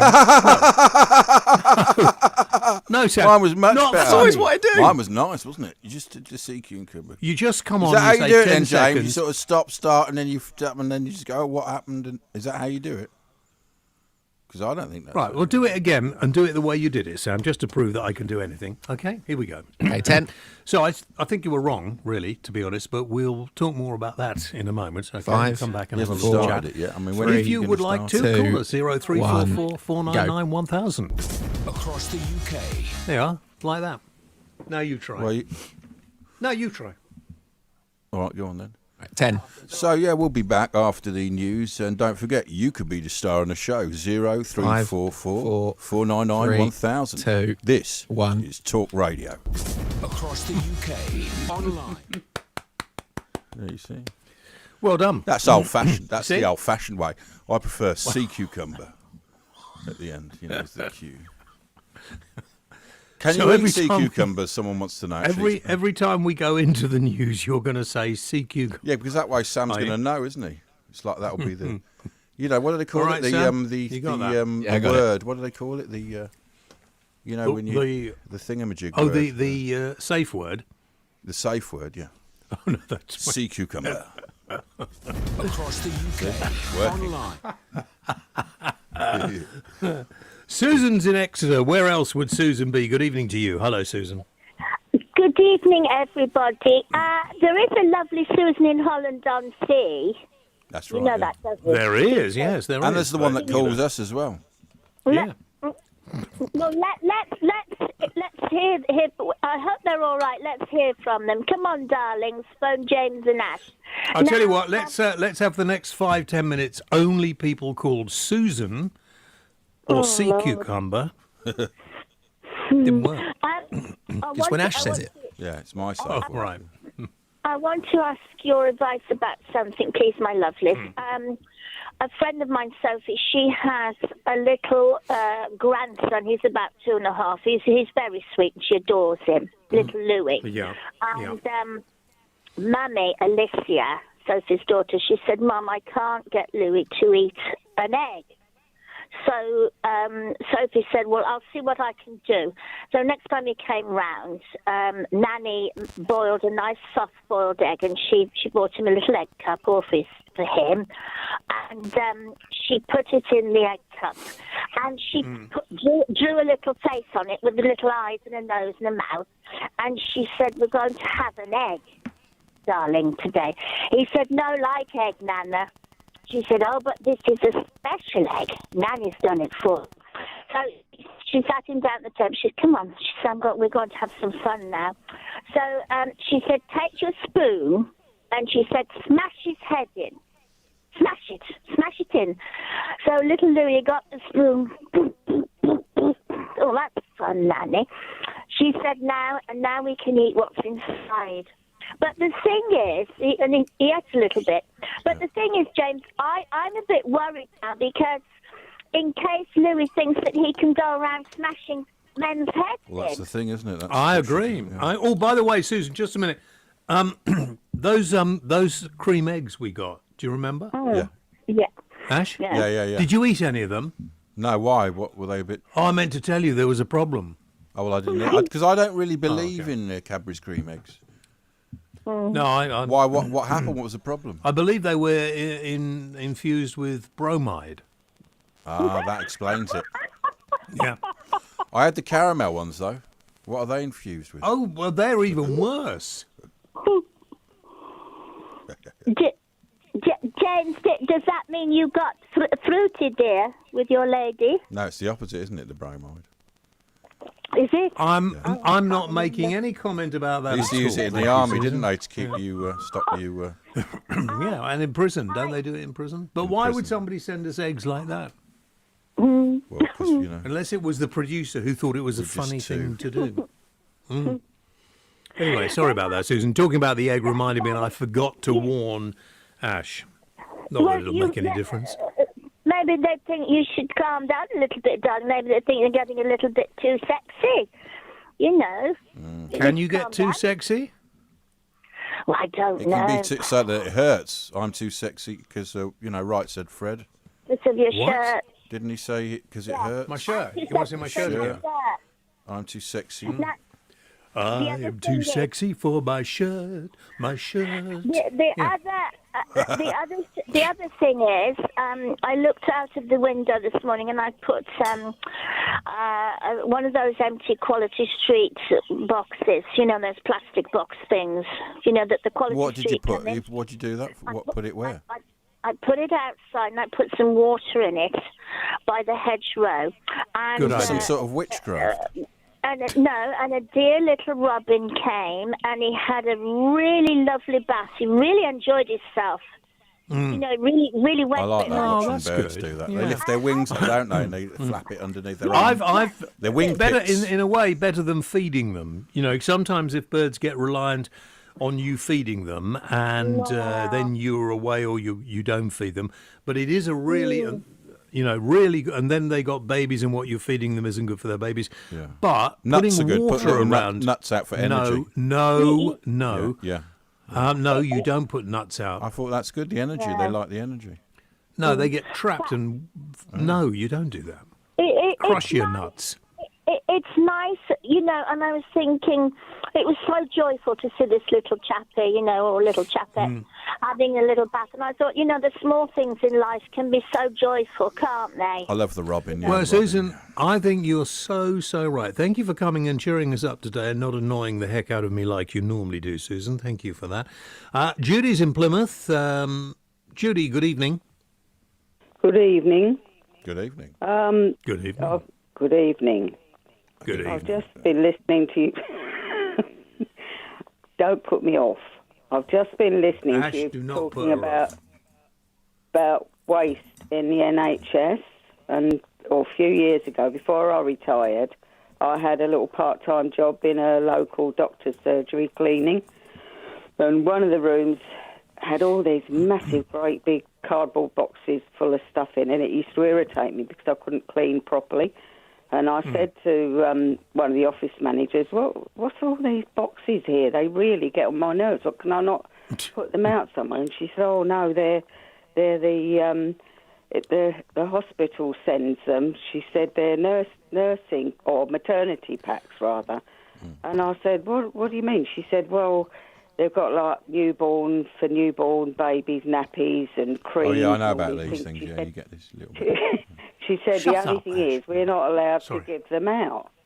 And I said, well, what do you mean? She said, well, we're not allowed to give them out. And I said, well, why do they keep sending them? She said, well, we've told them we don't want them, but they just send them anyway. She said the last time he brought them, he walked in, she said, and I said, oh, look, we don't want them. And he went, I've been told to bring them here. This is where I'm bringing them. And he just dumped them in the middle of the reception floor and left them there. And why don't they give them out? Well, this is what I don't know. Probably not allowed to. to, some sort of why they legal reason. Weren't allowed to actually do it. But and so why are they being bought? They're probably not bought, aren't they? Just given by the promotional companies. And that was just one. This was just one surgery, and I'm talking about these boxes were huge. I mean, they were about 4 feet high and about 3 foot long. And inside each box was hundreds of these packs. And I had a great big wall of them in this room. And every so often another one would turn up. And in the end, I kept on about it so much. The office manager phoned the hospital and said, look, why do you keep sending these? We don't want them. We can't use them.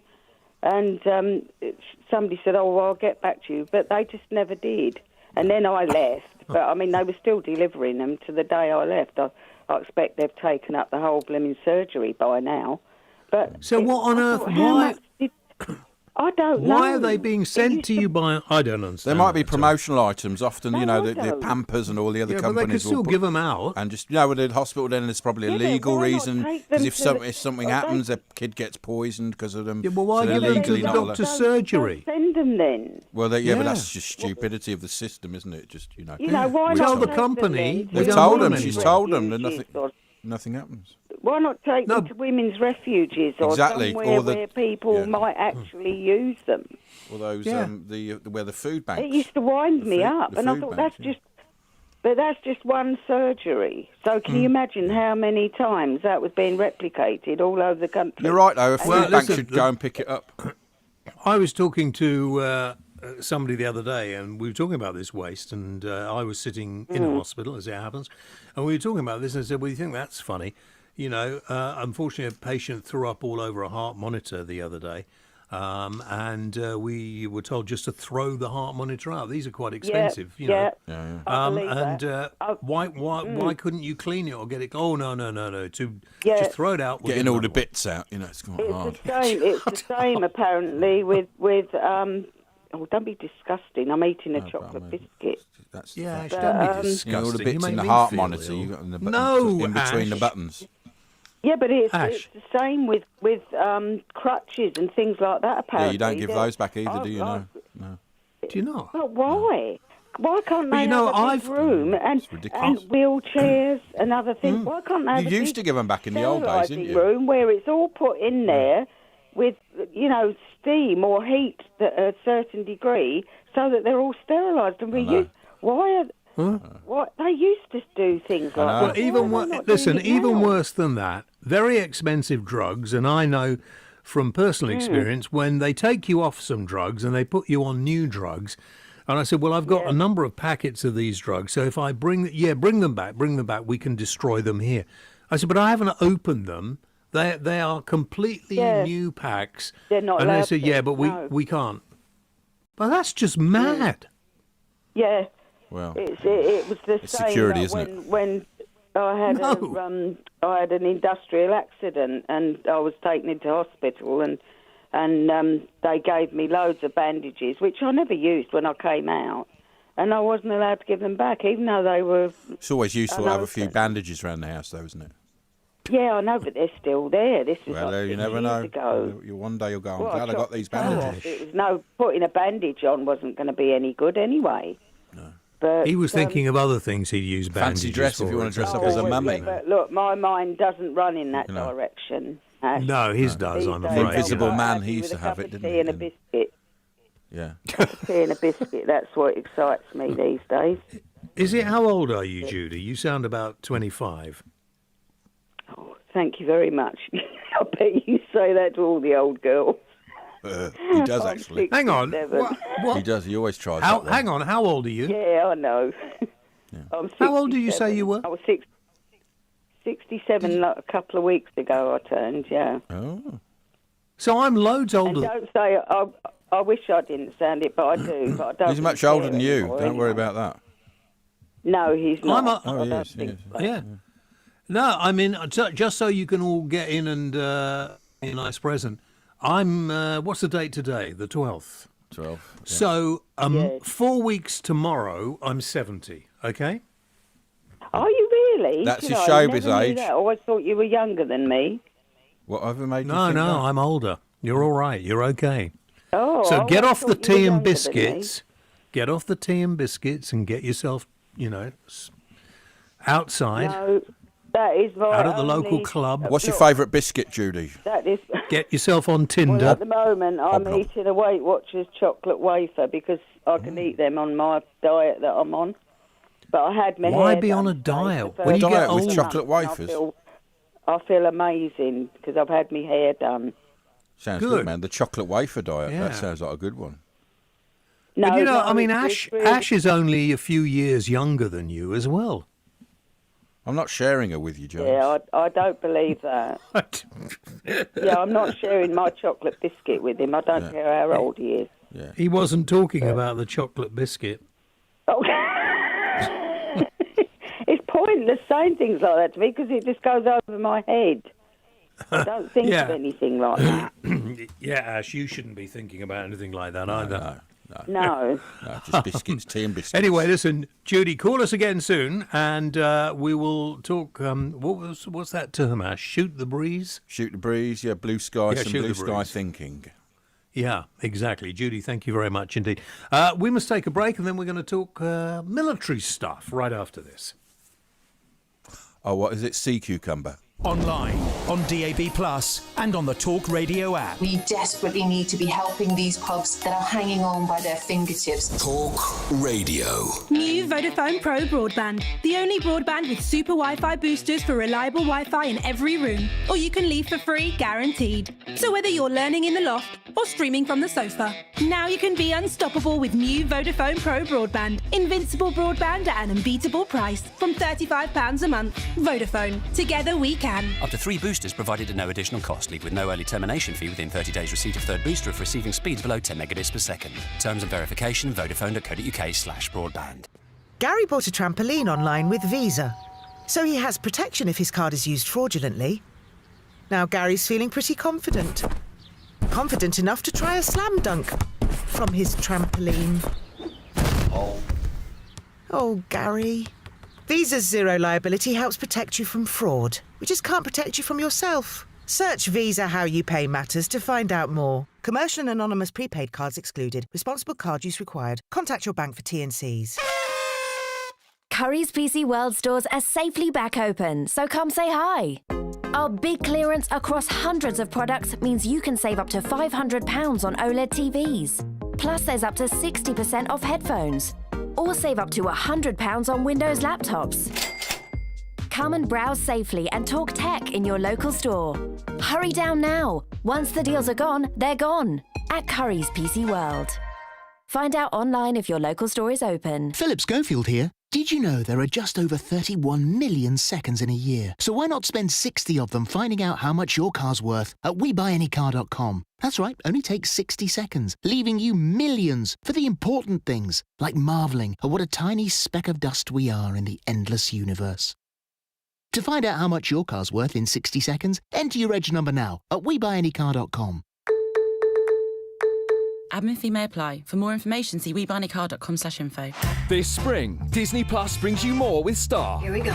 More brand new originals like the Oscar-nominated Nomadland. I'm not homeless. I'm just houseless. New shows like Dollface starring Kat Dennings. I'll see you there. And Grownish starring Yara Shahidi. You are so right. Plus series you love like 16 seasons of Grey's Anatomy. You need to calm down. And over 300 episodes of Family Guy.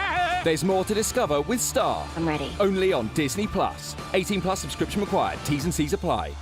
Hey UK, check out this amazing offer. Get any of the epic Samsung Galaxy S21 Series 5G now on EE and save up to £650 when you trade in a Samsung device. Plus, claim a £150 Google Play gift code, all on the UK's #1 network. We're back, baby. Get down to your local EE store today. This offer ends 30th of April. Google Play is a trademark of Google LLC. Claim online from Samsung within 30 days of purchase. See terms for eligible devices. 24-month plan. Terms apply. #1 for network performance. Verified ee.co.uk/claims. Talk Radio.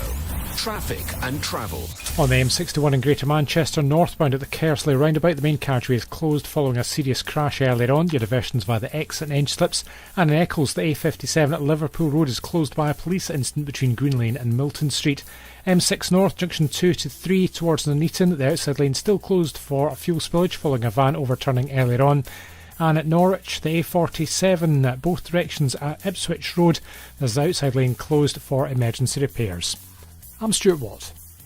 How you feel tomorrow starts with a safe, spacious gym experience at Nuffield Health. With swimming pools, expert personal trainers, functional fitness areas, and physios at your local centre.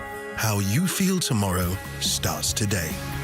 Join today and pay no activation fee. Search Nuffield Health Gyms. Offer available for a limited time. Selected gyms reopen April 12th. Facilities available at selected locations. COVID-19 guidelines will be followed. Visit nuffieldhealth.com/terms for details. Across the UK, James Whale on Talk Radio.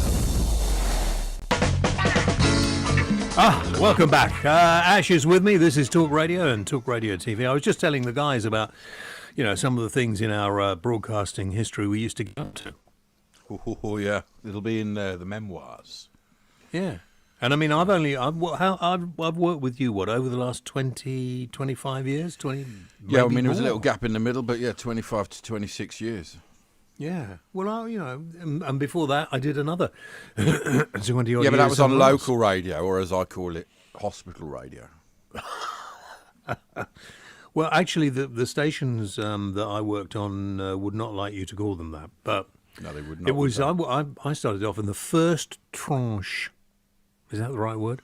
Of independent stations. Of commercial radio, That's yeah. right, yeah, commercial historical. Radio. Yeah. Historical, It is when you think about it, yeah. Because but, you were big in those areas, but we knew you when you went on to telly in the, well, in I the went 70s, Friday telly, nights, Saturday nights, Channel 4. No, it was ITV, and it was in the 80s and 90s. Friday night. Anyway, never mind. I'm just thinking of all the strange things that you used to get up to when we were based in Oxford Street. Yeah, but they were normal at that time.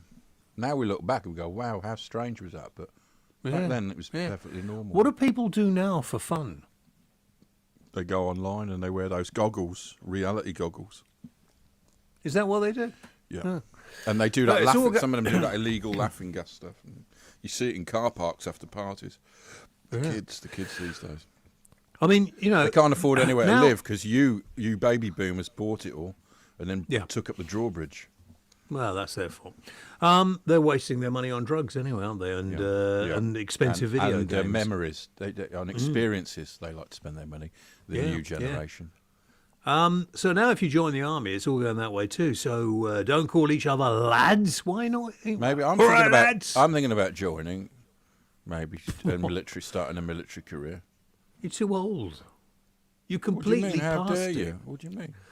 Soldiers are told to be more inclusive. What does that word mean, inclusive? I mean, I don't welcoming. understand Go, hey, come on, join. Come over here. Come and join us. That's the way you get the enemy over. Then deal with them when they're close enough. Avoid using words such as mankind. Well, that's a term.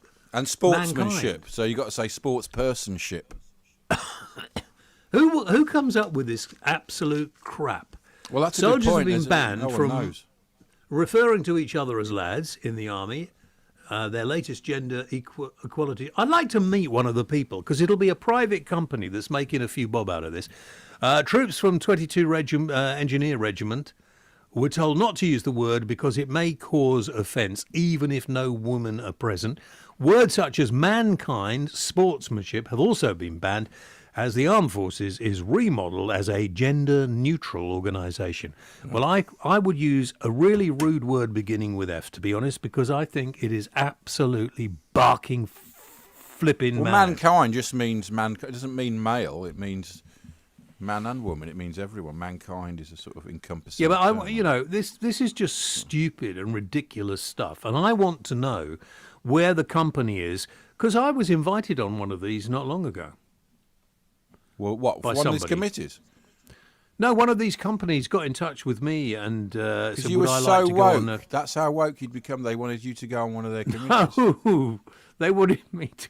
You know what I'm saying? Because you've probably been invited on it too. What's that? But I have no intention of going on it. I've they never could all been go invited, and do one. no. You haven't been sent the memo? What about? What was that? What invited to what? Well, to a gender reassignment session or something. No. Well, I find that difficult to believe. Our mate and military expert Mike Yardley joins us now, Mike. Am I being... Hi, Mike. Nice to see you. Am I being rude if I say, well, engineer regiment? I mean, they're not fighting soldiers, are they? They are fighting soldiers. Yeah, they're pretty. No, I'm just asking Mike. Pretty tough lot. I tell you, I had first wind of this about 2 or 3 years ago because I still do a bit of sports training with the paras, and they were telling me that they'd had the assessors in to see how sort of trans-friendly they were, and they weren't prejudiced about it. They just thought, being paras, they thought it was rather amusing, and they couldn't quite work out what was going on. Now we see this, and of course, does anyone really care if soldiers get called lads? They are lads. I mean, I still call them lads when I'm in their company. Even if they're women. With this? Yeah, no, but not. obviously that would be impolite in that circumstance. And about 9% of the army, 10% are women now, and the army has changed. I can remember when there was much more separation than there is now. Everybody's tested in the same way, trained in the same way now. And I think the other point to be made is the army desperately needs women. I mean, we have a dwindling army, officially 80,000, going down in reality towards 50,000. Let me just... What the hell was that? Don't know what that was. Let me just pluck one fact out of the ether, though. I think we've got about 50 operational tanks at the moment. The Russians, when I last counted, I think they've got 5,000 of the latest type and 10,000 plus in reserve that aren't quite up to the same spec. I mean, there are very big threats on the international horizon. Our army is getting smaller and smaller, arguably too small to do the job now. And so women are desperately needed.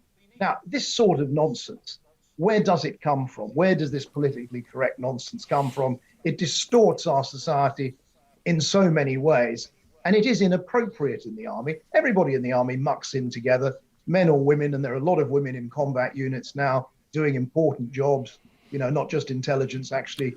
Mike, I think that's your end, Mike, not mine. Certainly not. Can a woman be as effective a fighter as a man? Because we are different. I'm sorry, we are not the same. Men and women are not the same. We are different. And, I have my own personal view on this as a sports trainer. I mean, we've just seen Rachel Blackmore. Yeah. Unbelievable. Winning the Grand National. But it's the horse that does the running. Well, no, clearly she was as good as any man. But if you look at women in some sports, and I've observed women closely in both judo and shooting, and I would say that in judo, generally speaking, men obviously do have the advantage because of their upper body strength, because of their increased body weight.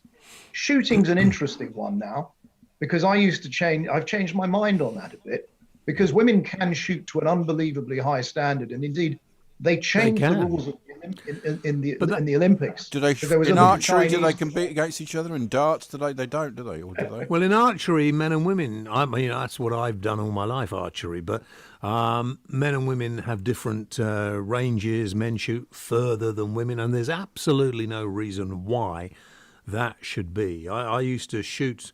I remember with a girl who went on to do really well in the Olympics, and she could beat us all with a bow and arrow. And there was this Chinese girl in the Olympics who was a phenomenal skeet shot, a shotgun shot. And she won with an unbelievable score of 200 straight that no man had ever done. And you know what they did at that stage? They banned women from that particular event. They did that with football, didn't they, in the 1930s, I think, yeah. Because women were actually But this is the thing, Mike, hang on, this is the thing. That as a soldier on the front line, as a combat soldier, you have got to be prepared to kill another human being. And to a lot of women who are... I've got to be very careful because I may offend people. Women can kill people in the army. Yeah, of course women can. And we, and I'm sure we've all had arguments with ladies and I've still got a scar, but I probably deserved it. But a woman's natural attitude is to bring life onto the planet, not to take it away. I believe there are genuine biological differences. One biological difference is the way we use our vision. For example, most men have one eye which directs the pointing process. About 60-70% of men, if they're right-handed, the right eye directs their pointing process. That's much rarer with women, which means they're not as naturally good at pointing things out in certain situations. There are real sex differences. I don't deny real sex differences. However, I do think today that women probably can do everything that men can do in the army. They also, they're very good at some stuff that men may not be as good at. Yeah. Their logistics is fantastic. Pilots. Yeah, but it's the would, when it comes to it, are you prepared to take another life? Because that's what you in the forces may well have to do at some point. I think that comes down to the training, and I think probably women would be, yes. And I We think had the SOE, didn't we, in the war? And they have proven themselves in combat. So it's something that has already been done. And even in special forces, there are women that end up being attached to special forces who've proven themselves. Yeah, I mean, so where does that leave the armed forces as far as being politically correct? Do you think that is something that people, men or women who join the armed forces, are really going to start worrying about? I don't think they should. I mean, I think, if a sergeant major can't beast anyone anymore, he can't make jokes on the parade square, he can't do the sort of stuff that sergeant majors have always done, I think that probably is a bad thing. And I think whether it's men or women, we shouldn't be too, we are getting very soft. And I do think you do have to have roughy, toughy soldiers, whether they're men or women, certainly roughy, toughy paratroopers. I mean, who would you really want fighting for you if, God forbid, there should be a war? What about the initiation? Sometimes you hear about the initiation sort of things. There was that story recently. You always bring the conversations down to the lowest level, Ash, don't you? The one with the cannon. What was that story? Well, again, I'm not going to pretend that bad things don't happen in the army. There are big problems in the army like bullying, and you have to get a grip of them and do something serious about it. And for those people that are bullied, and I've had experience of bullying when I was a kid in the army, it's really scary. So, men or women, it's the same deal. It's a terrible thing, and you need to eliminate it. But that doesn't mean that you cover everybody in bubble wrap and, you treat them all too gently, because I think that's a mistake as well. Somebody might have tough soldiers. Somebody might, it sounds like somebody with a very bad cough near you, Mike. Are you in the pub, by the way? I'm in a silent room, so I don't know. Don't right. quite know where any extraneous sounds are coming from. He's in the pub. Look, there's the pub window behind him. It looks like you've got pub doors or windows behind you. He's in an off license. He's sitting in an off license. Or have you got a you're room looking, you're looking like at my old Victorian cabinet from it's beautiful. given to me by friends who had a shop in London a long It's lovely, though. Yeah, it's very nice. Yeah, but it looks like a pub, doesn't it? Yeah. Badland and Sons, it looks like from here. Thomas Bland and Sons, makers Thomas to His Bland Majesty the King of Portugal and HRH the Duke of Orleans, to be precise. Beautiful. Nice, very nice. I was going to say, some people might say that if you can't put up with bullying, then you're not going to be any good as a soldier anyway. Yeah, I don't think that's the case. I think sometimes, there are excesses, and some people have suffered terribly because of bullying in the army. So, no, I think that is a real problem that you have to deal with. I do think we do have to think now, though, about how we are going to meet all the threats that are approaching us. I wrote a book about the army years ago called New Model Army, where I suggested something like the Rangers that we're now seeing, which are a sort of cross between conventional forces and special forces. They don't require quite the same levels of training, and therefore you can find perhaps more recruits for them. Very mobile. The look of the army is changing. We haven't got as many main battle tanks and heavy armor as we used to have because the prevailing wisdom they're not. Is it going to be more dangerous? Because I mentioned earlier, my grandson's just been taken into the Royal Marines, and he's got to go on his basic training first and everything else. But is it more dangerous now than it used to be because we have so few people within our armed forces? I hope his mum's not listening. I think one of the problems when you talk to the lads who are constantly being deployed, and they are now, you find that they don't get a lot of holidays. They're going to bad places quite a lot. Perhaps not quite as much recently as in the back a few years ago. But in some ways, the army is becoming more dangerous because there are fewer people to do the dangerous jobs. And we do forget in civilian society that the mission of a soldier is to kill. I always remember years ago at Sandhurst in the Churchill Hall, a general appeared, and he had a sort of Kenny Everett, American general with a Kenny Everett chromium-plated helmet type deal to give us all a lecture. And there are all these sort of languid-looking young British cavalry captains and people, not looking very much like roughy-toughy soldiers. And this guy comes up onto his podium and gets lit up, and in huge letters behind him on a sort of semi-cinema scope screen, it says, "Your mission is to kill." Now, of course, that is what soldiers do. And then at another lecture there, I can remember an Israeli tank commander talking about the sounds of tanks being killed on the Golan Heights. And perhaps the most memorable lecture I ever attended there, and it was an interesting one, was just after Prince's Gate, when the SAS came to tell us how they did it. And that was an absolutely fascinating lecture. And this major gave one of the best lectures I think I've certainly ever heard in the Army. And at the end, he said, "Any questions, gentlemen?"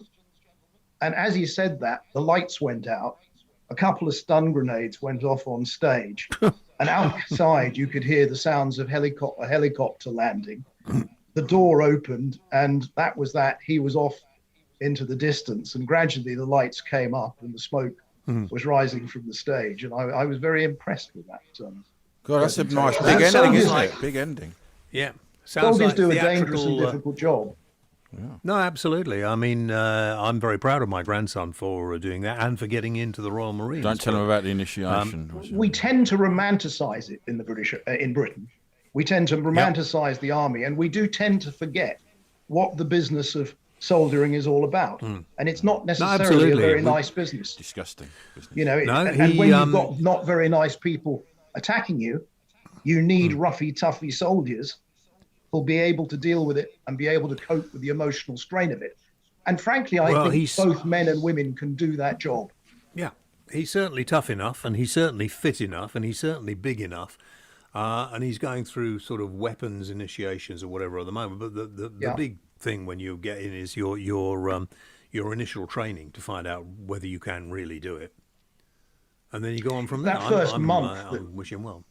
Yeah, well, and it's that first month in particular in basic training, wherever it is, you know, where you get beasted on the square, where all that stuff happens. And it's really tough. Prince really Edward didn't make it through, did he? No. But it's the way I talk to Ash. That's what made Ash such a good bloke. That's why, I beast him every night on the air, don't I, Ash? Yeah. Well, if there's any young people out there who might be contemplating a military career, I'll tell you one of the things I learned when I went back to Sandhurst to actually write a book about the place. And that was how much the staff actually wanted to get everybody through. Because there was lots of money invested in all those people. Yeah. And they really, even though it might not seem it, when you're on a parade square and a sergeant major or a corporal is giving you a really good hiding verbally, you might think the whole thing is against you. But when you go back and look at them behind the scenes and see them talking about the course, they're really trying to pull everybody through. They want to bring everybody up to a high standard, but they want everybody to pass if they possibly can. Yeah. Do you know, I find the fascinating thing is most of his training at the moment, because he's obviously still at school, he finishes school in the next few months and then goes down to, I think it's in Devon, isn't it? Exeter somewhere. Anyway, but a lot of this initial training beforehand has been online. Yeah, interesting. And of course, those online skills are very important today. And we now have specialist military units that specialize in that sort of stuff as well. And boy, do we need them. I mean, we know that there are a lot of our strategic enemies are deploying all sorts of online resources at the moment. We know that they have hacking skills. We know that they may have infiltrated systems, and we need people to counter that. They're probably listening to us at the moment. Mike, thank you very much indeed. It's a shame you're not sitting in the pub. You know, you could go and get a drink. Oh, no, you'd have to go outside, wouldn't you? Mike Yardley, military expert, thank you for that. If you want to chat, 0344 499 1000. Maybe you're about to embark on a military career. Be nice to hear from you as well. Ash thinks he could do it. Yeah. Well, I think it's too old and sloppy, mate. I mean, what are you going to do with your hair? Well, no, because I'll be undercover, won't I? Do you know what I mean? So, you know, you don't Special forces. Yeah, exactly. Grow my hair. Oh, yeah. You could become a ranger. Yeah. Really? I think they have a rather nice uniform. Jodhpurs and that, don't they? Yeah, nice. Yeah, good. Do you want to cue the break? Do you think? Yeah. Go on. Sea cucumber. Get into it. Online, on DAB, and on the Talk Radio app. Talk Radio. The bubbles dance upwards. I draw a line in the condensation that has formed on the frosted glass holding the iridescent nectar. I survey the brilliant white foam like a dusting of snow on a mountain peak, A little overpoured liquid trickles down the glass, Dave? forming a tiny, heavenly lake Dave? on the wooden table. Dave, Huh? it's just a pint. This summer at Specsavers, we want you to see all the amazing sights you've been missing. Book an eye test online today. Gary bought a trampoline online with Visa, so he has protection if his card is used fraudulently. Now Gary's feeling pretty confident. Confident enough to try a slam dunk from his trampoline. Oh, Gary. Visa's zero liability helps protect you from fraud. We just can't protect you from yourself. Search Visa How You Pay Matters to find out more. Commercial and anonymous prepaid cards excluded. Responsible card use required. Contact your bank for T&Cs. When you use Boomin, the brand new property site, good things happen. What, like increasing my chances of getting a house on my dream street with a kind of matchmaking service? Boom. Or booking a house viewing anytime, 24/7. Boom. Or finding that buyer that's not put off by my address. Number 666. We'll get back to you on that one. Buying, renting. Get Boomin at boomin.com. Confirmation required for viewings. At Vodafone, we understand the power of connections, like those children make in their brains every day. Every time a child learns something new, a new connection is made. But to make those connections, children need to be connected. That's why we're donating thousands of 4G dongles and asking you to donate unwanted smartphones and tablets. Search Vodafone Tech Appeal today and help a child connect and learn. Vodafone. Together we can. For info and terms, visit vodafone.co.uk/techappeal. At Ring, we've reinvented the doorbell. So no matter where you are or what time of day, you can watch over your home and the things you care about. Ring Video Doorbell streams HD video and two-way talk straight to your phone, so you can speak to whoever's at your door from anywhere. Delivery. Oh, great. Can you leave it round the back, please? Sure, no problem. And it's so simple, you can install it yourself in minutes. See, hear and speak to whoever's at your door from wherever you are with Ring Video Doorbell. Available at ring.com and selected retailers. It was a crisp, cool morning. The sun was slowly creeping over the horizon, and there were moon pigs. Thousands of moon pigs. This little moon pig was off to surprise Deborah. This little moon pig was made in seconds, filled with love. Aww. And this mischievous little moon pig made Dad go ha ha ha all day long. For when it comes to birthdays, it must be a moonpig.com. Download the app now. Talk Radio. Traffic and travel. In Greater Manchester, the M61 northbound at the Kersley roundabout, still with the main carriageway closed following a crash earlier today. Your diversions via the exit and entry slips. And the M602 eastbound from Junction 2 Trafford Park to Junction 3 at the Regent Road roundabout, with the inside lane closed by a breakdown. In Warwickshire, the M6 north, Junction 2 Coventry to 3 Nuneaton, the outside lane is closed due to an overturned van. And on the M4 westbound from 3 Hayes to 4 at Heathrow, the inside lane is blocked by a broken down vehicle, but traffic's coping well. I'm Stuart Watt. How you feel tomorrow starts with a safe, spacious gym experience at Nuffield Health. With swimming pools, expert personal trainers, functional fitness areas, and physios at your local centre. How you feel tomorrow starts today. Join today and pay no activation fee. Search Nuffield Health Gyms. Offer available for a limited time. Selected gyms reopen April 12th. Facilities available at selected locations. COVID-19 guidelines will be followed. Visit nuffieldhealth.com/terms for details. Talk Radio. Your trusted 24-hour resource for breaking news, essential information and non-stop conversation. We should open up much more swiftly and more completely. Unparalleled radio for unprecedented times. These students are in limbo. They don't know whether they're returning or not, and our staff are in limbo. Online, on DAB+, and on the Talk Radio app. Talk Radio. Across the UK, James Whale on Talk Radio. Welcome back. The final part of this evening's James Wells Show on Talk Radio and Talk Radio TV, featuring the one and only Ash, Virtual Ash, at Virtual Ash. That noise, I'm afraid, is me holding my phone too close to the microphone just to do a few tweets. Ruth said, saw you in the pub today. The pub you were in, which is the pub near where I live, was on 4 in a bed. Didn't win because it was more expensive than the others. The expensive ones never win, she said, but it looked lovely. It did. It is. Thank you for that, Ruth. Yeah. There are some people wanting the one with to the talk shackles on the wall. Yeah. Wanting to talk about Oh gosh, the conspiracy theory started by David Icke, I think, about members of the royal family being shape-shifting lizards. If you believe that crap, then you really are too stupid to be listening to this show. So go away. I think that's fair, don't you? I do, yes.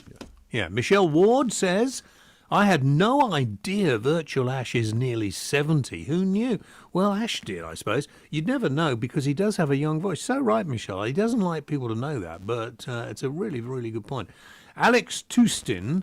Who is Alex Toustin? What a silly name. Director of Toustin Properties Limited, London and High Wycombe. I wonder what that means. Properties. Anyway.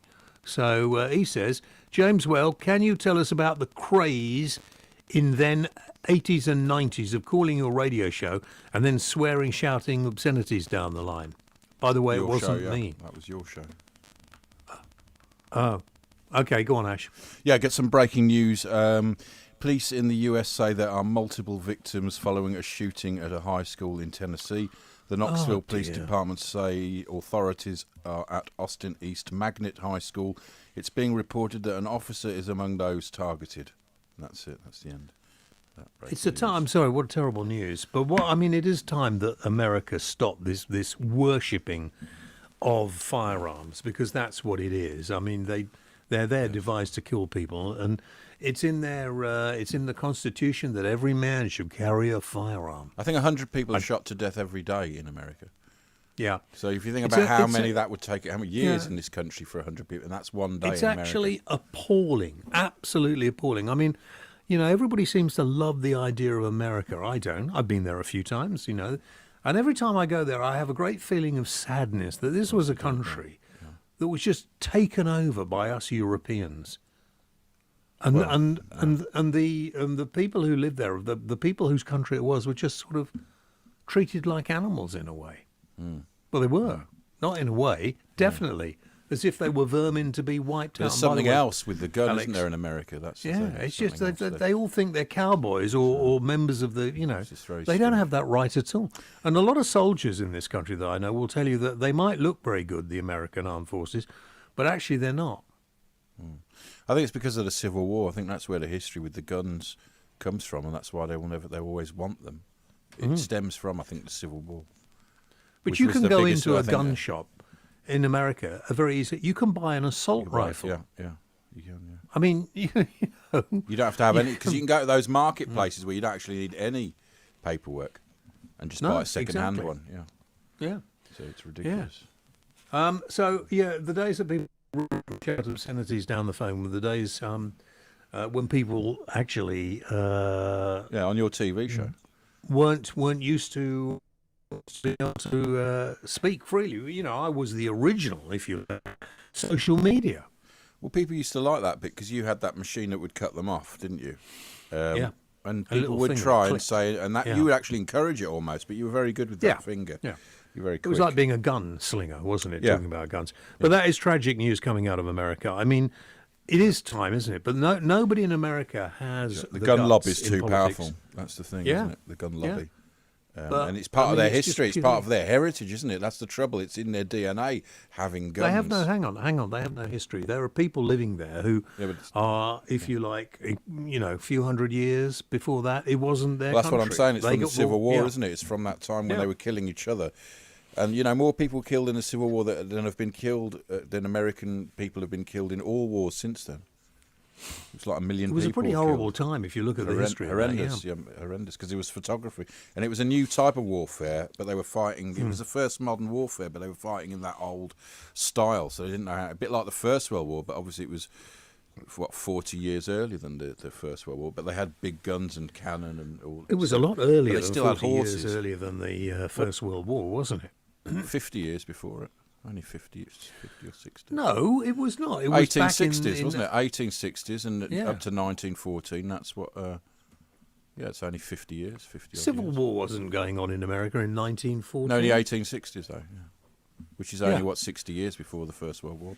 And it was, the first metal ships were made, and I think the first machine guns and the first proper rifles. But yet they were still on horses. They called Gatling guns, or and so it was still old style warfare with new types of weapons, which was so people were killed, horrendous families, fighting each other. A bit like Brexit, but a lot more violent. Yeah, I don't know why America has to be so violent. And they, I often wonder. They sit there. They always bring in religion. They bring in the flag. They bring in everything else, and it's a bitter and twisted society, isn't it? What a shame if you're an American, you won't have time to call us and talk about this. But maybe. Thank you very much indeed to James Espester, not Asbestos. Yes. Enjoy the show. Right, we're going to do some text or things, or we don't really have any time. Well, we've got Christo here. You've got me now. Yeah. We've got the geography teacher in, haven't we? Geography teacher. He must wear. He's like you. He wears the same clothes. No, he's not got his pastels on blouse. tonight. No, I've got a different jacket and a different jumper. I wear a different jacket and a different jumper. Same shirt. Every night. Same colour the whole crisp time. white shirt. Crisp white shirt, yeah. Have you seen James's How many shirt? times His a new month blouse do that you, he's got. Sorry? How many times a month do you change your underwear? How many times a month do I change my underwear? Probably once, maybe twice. Yeah, I know. James, I wish some you people, would. I've heard I wish you would end the I do obsession mine with 3 my times a day. underwear. I have to. Oh, by the way, did you get the cream eggs I sent you? Look, you put the bromide in them, yeah? Yeah. Yeah. Did you? It hasn't worked. I had to try and stop him being so frisky. I know.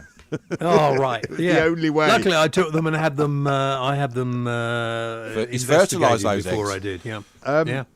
Shut up. So, how long have we got? Only under a minute, so I better get on with it. And we're going to be Why talking. don't you say 40 seconds. Sea cucumber. No, don't say that now because he'll go, no, it's a safe word. But it's all right, it's my one. Okay, so 30 seconds. We're going to be talking about, a little later in the show, did the BBC overdo it with the Prince Philip coverage, or is this one time we should actually be supporting them for showing some patriotism? No. And also, we're going to talk... You can show patriotism, but not on every flipping channel. You don't have to show the same channel on BBC 1 and 2. And from 10 o'clock, we're going to be talking about the sad story of the death of Nikki Graham from Big Brother and why we don't take eating disorders Met a her little once bit on more. Tour Radio. She was so nice. We're going to see why we don't take eating disorders Well, more we're going to be back seriously. tomorrow night, 7 o'clock. We'll leave beautiful, Christo having a chat to beautiful himself. Are you in the new building? Do you want to see my view? Oh, look at that. Oh, you're That's right. Oh, really- look at no, that. It's that's beautiful. nice. Have you got a river view nearly or not? Do you like this new shirt, by the way? It's white and blue. I mean, it's sort of like someone's got a pot of paint thrown it over you. Yeah, that's exactly the look I was going for. I quite like MasterChef, Great British Menu, No, Bloodland, Line of Duty. Wrong. Line of Duty is flipping That's a video good. game. And this bloke, you could always go... Because often if James recommends it, it means don't watch it. And if he says it's shut rubbish, give it a go. It's probably good. Nice Can't to be see with you, again. Howard, which is a shame. Class yourself as being lucky. I actually make Ash look quite trendy and... Well, what's funny about that? It's very good. Why on earth are all the waiters and waitresses who are outside wearing masks when all the rest of the people in the pub where I was today weren't? I don't Well, need to stay see at their home. face. I need to go get me the burger, get me the chips, and then put it on the table. Yeah. Just throw it out. we'll Getting get all the another bits out, it's quite hard. Oh, don't be disgusting. I'm eating a chocolate biscuit. one. Can you get too sexy? I am too sexy for my shirt, my shirt. Online, on DAB+, and on the Talk Radio app. It's an opportunity to get back to doing things that they couldn't do before. Talk Radio. Selling your car can be a tough job, but there's no drama with Motorway. At motorway.co.uk, you can sell your car like a pro. Motorway finds your best offer from a nationwide network of verified dealers. You can get up to £1,000 more than part exchange. Go to motorway.co.uk and sell your car like a pro. Motorway.co.uk. Barnaby Legal have been inundated with new clients since they won a massive High Court case last month. We just don't have enough skilled staff to get through all this work. It's time to hire. I need Indeed. Indeed you do. Indeed delivers quality candidates so you can focus on hiring the person you need to help your business grow. If you're ready for Indeed to help your business get back to hiring, simply visit Indeed.com/try today. That's Indeed.com/try today. This spring, Disney Plus brings you more with Star. Here we go. More brand new originals like the Oscar-nominated Nomadland. I'm not homeless. I'm just houseless. New shows like Dollface starring Kat Dennings. I'll see you there. And Grownish starring Yara Shahidi. You are so right. Plus series you love like 16 seasons of Grey's Anatomy. You need to calm down. And over 300 episodes of Family Guy. There's more to discover with Star. I'm ready. Only on Disney Plus. 18 plus subscription required. T's and C's apply. New Vodafone Pro broadband. The only broadband with super Wi-Fi boosters for reliable Wi-Fi in every room. Or you can leave for free, guaranteed. So whether you're learning in the loft or streaming from the sofa, now you can be unstoppable with new Vodafone Pro broadband. Invincible broadband at an unbeatable price from £35 a month. Vodafone. Together we can. Up to 3 boosters provided at no additional cost. Leave with no early termination fee within 30 days receipt of third booster if receiving speed.